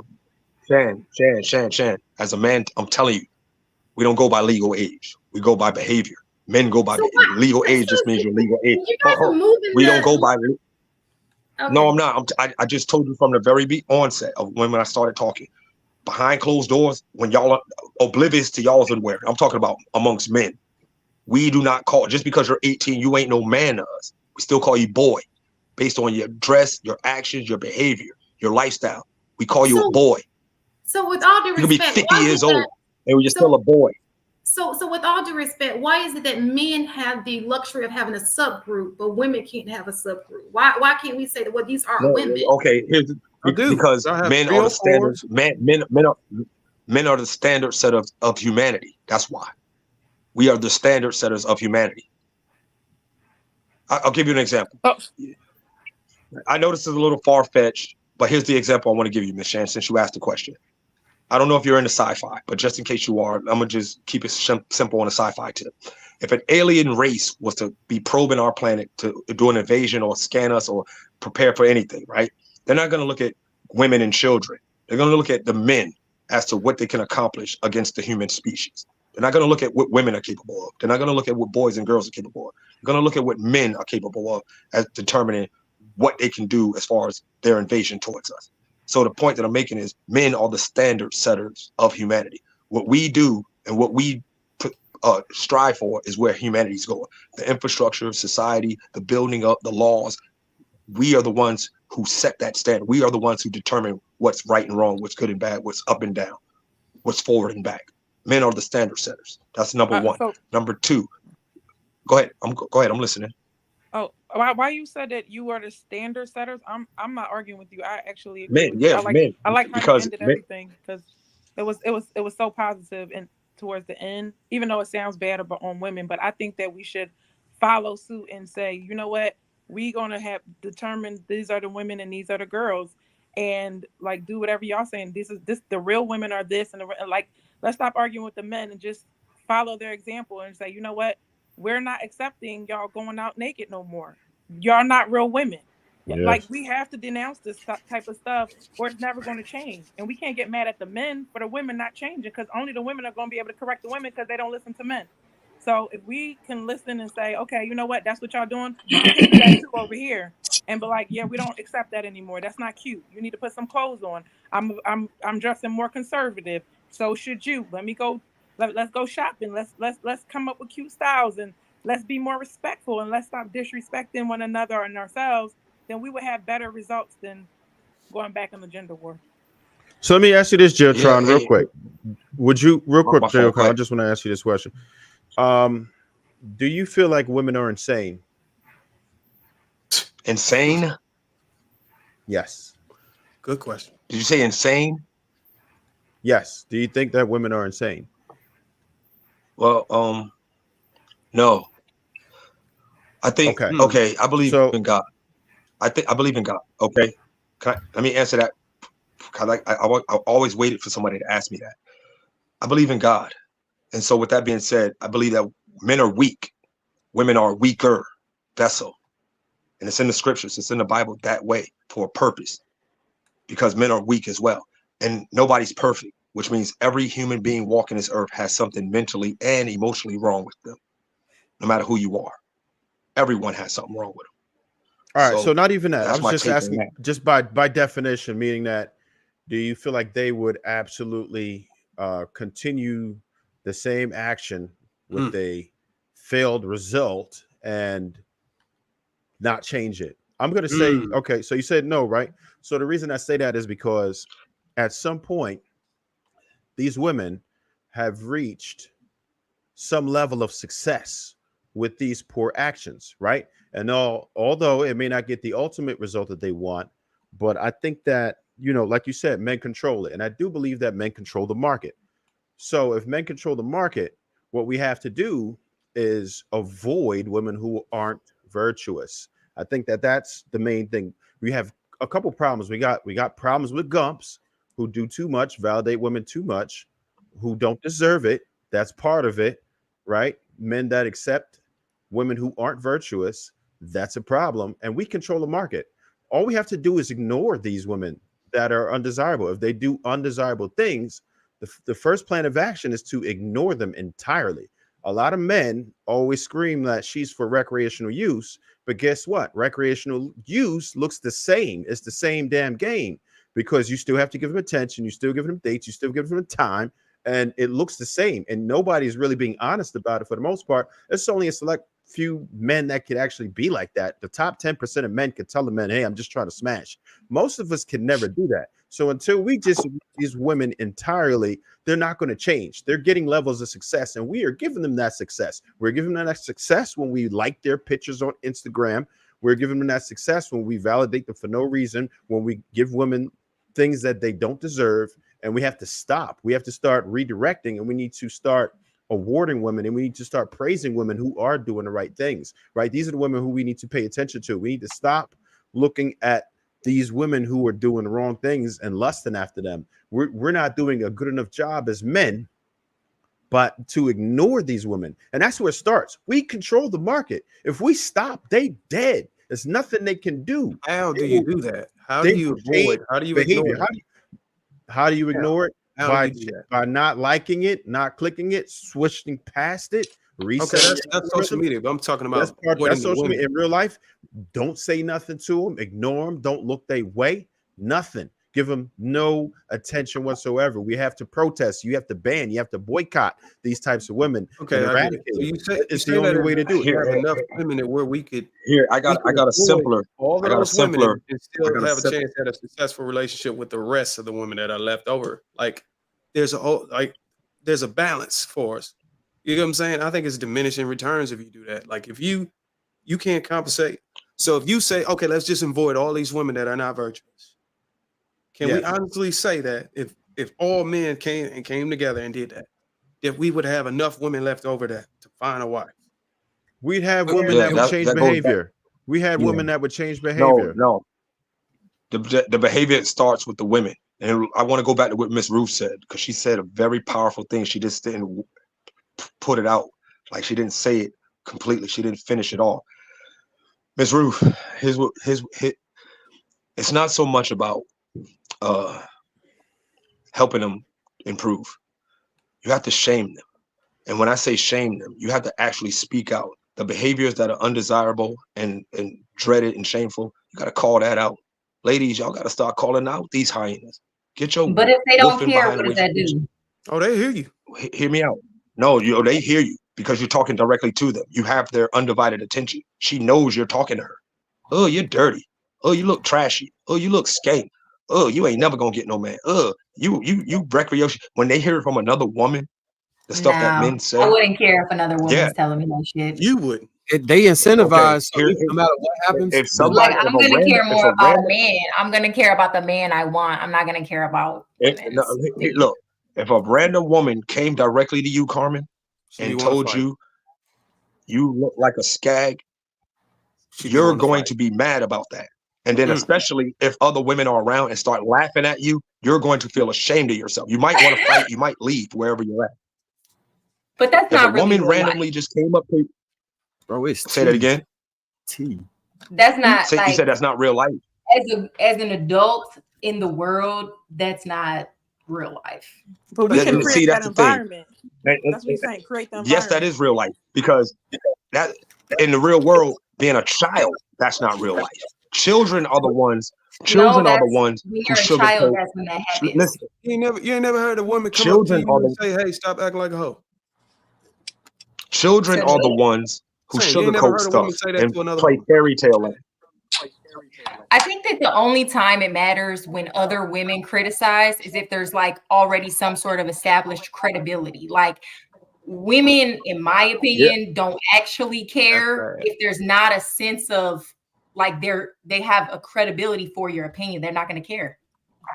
So You're in a formal setting. No, what I was gonna say was, hold on, let me just get this one point out. To support what Trev was saying, why in this day and age, engagement pays people. So negative or positive engagement. So in the past, if we didn't have social media that could monetize engagement, then it would be a windfall for us. But the things that get talked about the most on social media is actually negative things. Like you see somebody get deleted on film, that'll go viral in the next day.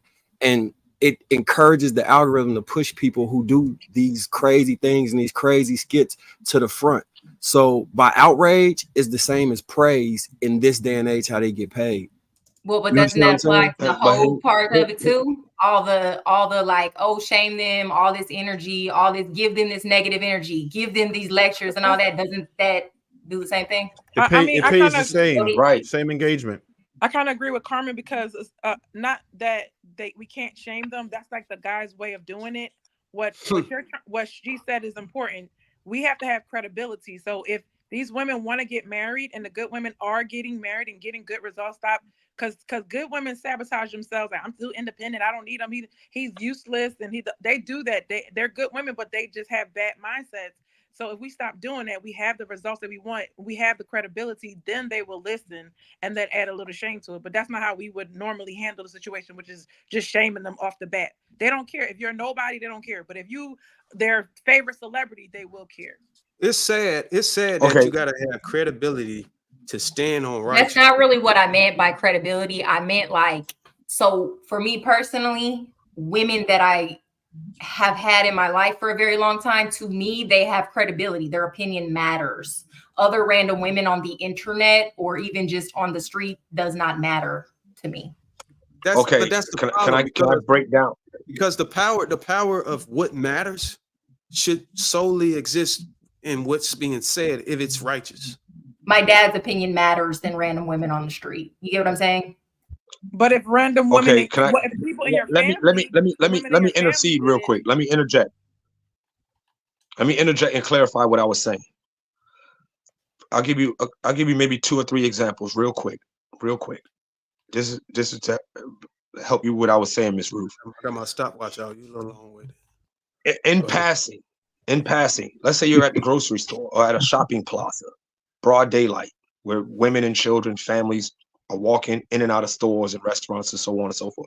And then you see a chick with a Ice Spice outfit on, Ice Spice stage performance outfit on, where butt cheeks, clear, everything hanging out. Nude Everything's just fishnet. out. That's summertime Okay. in the city. I mean, that's everywhere. Hold up, fishnet. hold up, Carmen. Hold up, Carmen. She got all that mess hanging out. She's just walking. Like, she's already been hit on 1 million times by guys, right? But a nice, decent, presentable looking woman and her friend may walk by and say, "Oh, you see how nasty she look?" and keep it moving and keep it pushing. Or, "Excuse me," like they're gonna say something nice and be like, "You look so nasty and dirty," and just keep it moving after that. That is going to make you feel ashamed. I don't care who you are. If you don't feel ashamed from that, you're not human. Do you think that there is an inherent level of danger in doing that? Why? Here's the thing: women can't inflict the type of danger that a man can, and I do it all the That's time. not the point. That's not I what do I'm it all the saying. time. What do you That's mean not what by I'm danger? saying. I'm not gonna tell some random chick about Inherent her danger. fucking ass Inherent hanging danger out. in what? Like, what's Inherent the point of danger in that? what? Saying, and it's inherent danger in Yes, saying what? women You are look nasty. violent. Yes, human So she women just are made my violent. Yeah, point. they're Earlier I Right. said you're gonna want to fight her.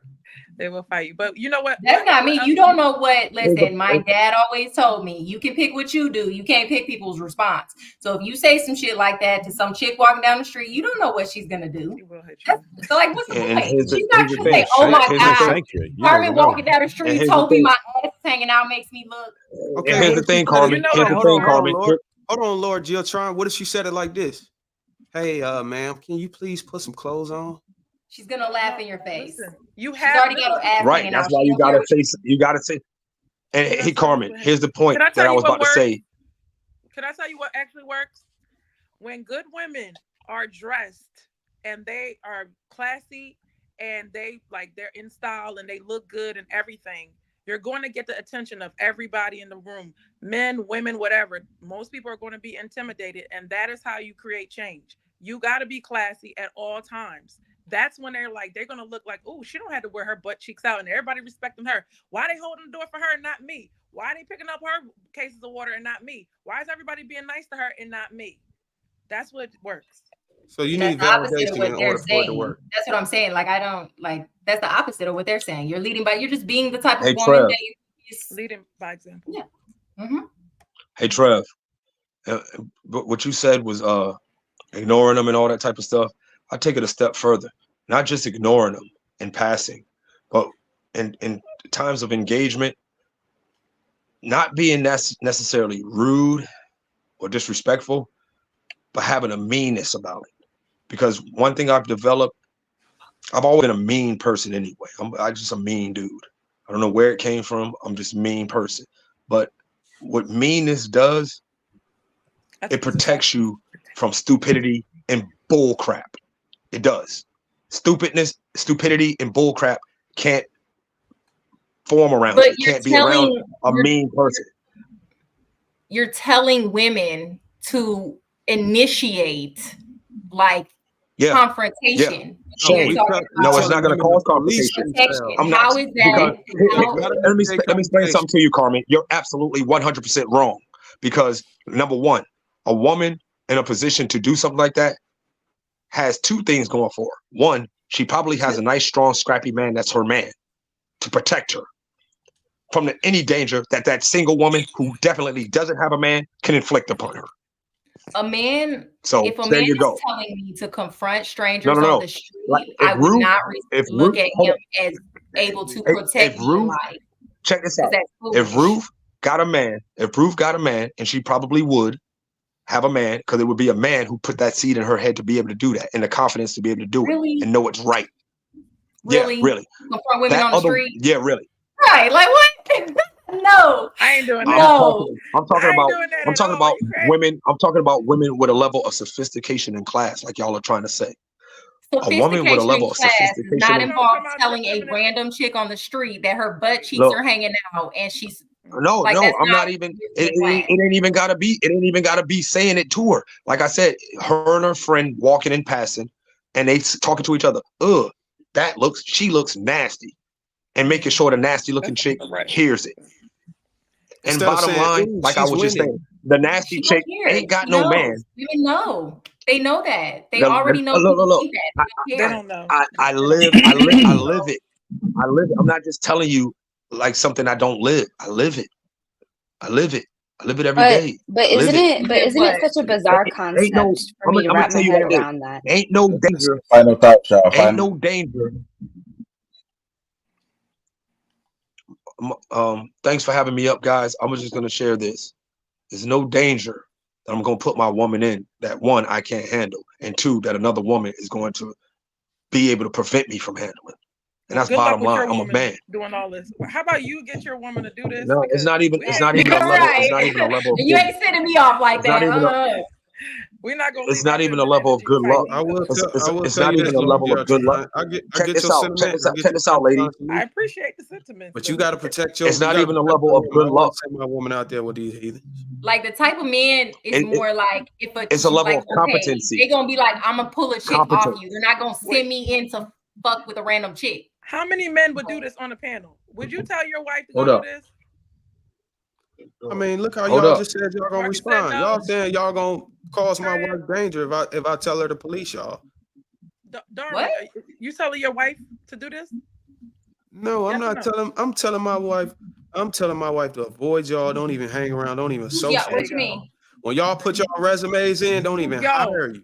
Why you gotta say yo? This is why Let I you go like to talk to. Let you go to real crime OnlyFans better with them than you. fishnets. You so disingenuous. Why we gotta be y'all and you already Yeah, I missed putting us that. on the whole side? No, like he's actually being authentic. Trev, would you ask your wife All to do this? No. I'm saying is this, ladies. I would say There ain't avoid no- them, but I'm not going to say, hey, look, you need to confront these women, because I don't know if y'all saw the Supreme Court decision, but 2A is real right about now. People be ready to really set it off. Like, I mean, people especially just the ratchet women that we describing here tonight, they ready to set it off for any reason. Stabbing So their boyfriend. it is dangerous to confront people that you don't know. I would suggest people who you do know or even have some type of rapport with. Okay, and of course you still have to be careful about it. But randoms, I would be like, nah. Outside of social media, you might want to just take it easy with the randoms, because these joints be ready to set it off. I done seen it happen. I saw a lot of spills in the streets, man. A lot. I seen people really get it in. So I wouldn't suggest doing that to these type of women, because they out here, man, and they don't give a damn about nobody, and they You're will already fight out here with dudes, your butt all cheeks that. out. They will don't fight care. They got a dudes. 380 under them ass cheeks. My final thought is this. Like, women don't like to be excluded, so you would have to have like this exclusive club of women that's doing great, that's married, that's successful, that have money, to have it all, and then exclude them, and then they're gonna get themselves together. That's the better solution to me. That's Oh, that's only We gotta marry them first. But if they don't want unmarriageable, then we screwed. That's why I said, man, you might just the guys who got to deal with them got to know what they in for, and gotta Some of them ain't gonna be wives. Some of them gonna be just for wreck. We talk about married women. If they're married already, No more we wreck, talking about bro. No all more women. wreck, Darwin. No more wreck. No more wreck. Nah, they gonna get that wreck. Hey, can I say something to the guys on the panel? Thanks for having me up. I appreciate everybody. I just want to say this is just for the fellas. And in terms of this particular point in the conversation, again, thanks for having me up. But the avalanche and the decline down is too fast and too great and too rapid and too far gone for us to take baby steps. We have to take drastic steps in order to get back up. That's it. I mean, Man that's wrote a just book, real, boy. bro. Like the hoes in the With street. competency. It's just The decline bizarre to down. me that you're saying, Laura, it's just that men are the pioneers of what we're living in today, right? Which you said. So if that's the case, then why are you pointing the finger at women to fix it? And the thing I that said I just can't, I the said thing that I pioneers. just I never have, said pioneer. in essence, that's what you indicated with everything that you said earlier. And the part that I'm having a hard time connecting is I said that we're the kind of like standard setter. what Carmen said about stopping women and saying something to them. If it's the No, good not even woman's stopping them. Just do it in responsibility. passing. Okay, so if a good woman in passing, if she's supposed to be doing her due diligence to tell these other ladies to cover up or whatever, that's, in my personal opinion, not how a good woman operates, because I'm thinking about my man throughout the day, not these other women. That's what a good woman is doing, is she's thinking about her man and not looking toward these other ladies. So that's why I'm having that huge disconnect right there. Like, I understand your point, and if we're trying to get rid of these scraggly girls or whatever, but the good women aren't looking at that. They're thinking about their man. Shame your niece, your daughters, or whatever. Talk to them, but you can't just do that to random women. Right. Talk to That's people. what I said. Without Have a credibility, conversation. doesn't matter. Yeah. And then too, I'm gonna add on to it too. Can you guys hear me? Okay. I think it's gonna be a little difficult to be able to assess the situation of people in general.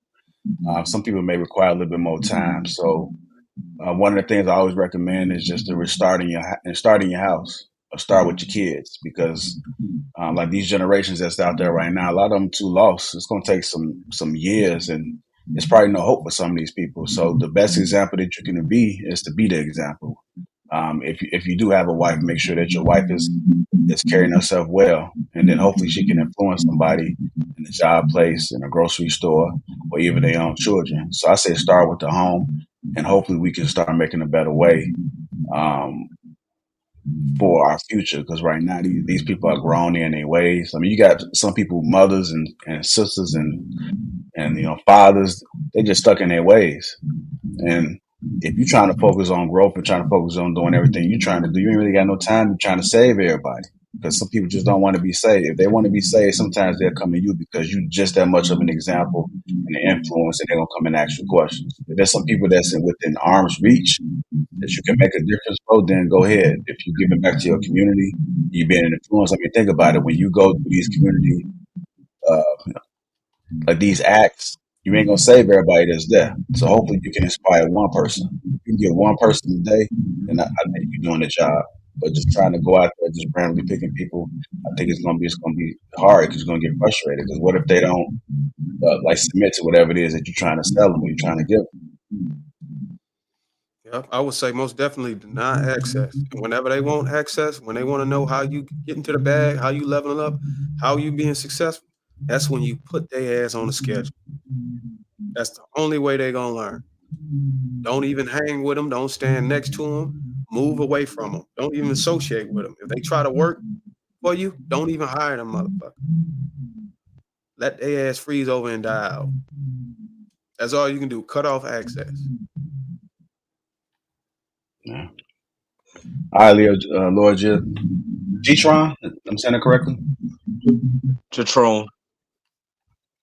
Oh, Jatron. My name's My Lord apologies, Jatron. sir. My name's Lord Jatron. Okay. My actual Lord name is Lord Jatron. Jatron. I added the D in the end because I hated my Okay. real name growing up. My actual name is Lord That's Jatron. Somebody was Like, I drinking appreciate you coming alcohol and when giving they your say your name. perspective. No, Like, I appreciate you coming and giving your perspective. I do see you in the chat, sir. So I appreciate the support and thank you again. Hey guys, y'all have a good night, man. Salute to everybody. Ladies, y'all be lovely, man. Hey, stay away from the hyenas. All right. All right, brother. Peace. Take care. What you think about that, Roof? All right. He didn't say. He said stay away from him, but he just told me to go attack him with my words. So I'm. But yeah, that's the only part that got me. Wow. I get what he's trying to say. All he said, that's all you got. He was talking about the men stay away from the hyena. No, women too. For real. But actually, I agree All right, with y'all. Darwin staying away from the hyenas. I agree with that. Freeze them out. Let me get to these super chats real quick, man. AP Accountability Partner shout out says, Darwin, you know damn well you are the alter ego of an MF for name bruising. Oh, and I F with Ruth. She's hilarious to me. AP again, shout out says there will be no Shan slander. I'll pull up in person on your ass. Y'all keep effing with Shan. Angela Swift 1999 said love for the channel, Lapeef Network /panel. Appreciate you, Miss Angela. And lastly, Congo English $5 says great dialogue, JR. I want to thank everybody, man. It's been an excellent show. I got an early morning, so I have to get up off of here. But I want to say thank you to everybody that has blessed the platform. And thank Lord for coming up with his perspective. All perspectives are welcome, man. That's how we grow. We got to be able to listen to people we disagree. So much respect. Don't be afraid to come speak your mind when you're on the panel and even when you're calling in. Everybody that's catching us on the replay, I want to thank you guys as well. Hit the like button. Also, make sure you subscribe to the channel. All my truck drivers out there, first responders, y'all make sure y'all be safe. Let's make sure we support everybody on the panel. Whatever they got going on, make sure you give the same support you give here. Make sure you give to them as well. I just want to say thank you. Love you guys. And we are out.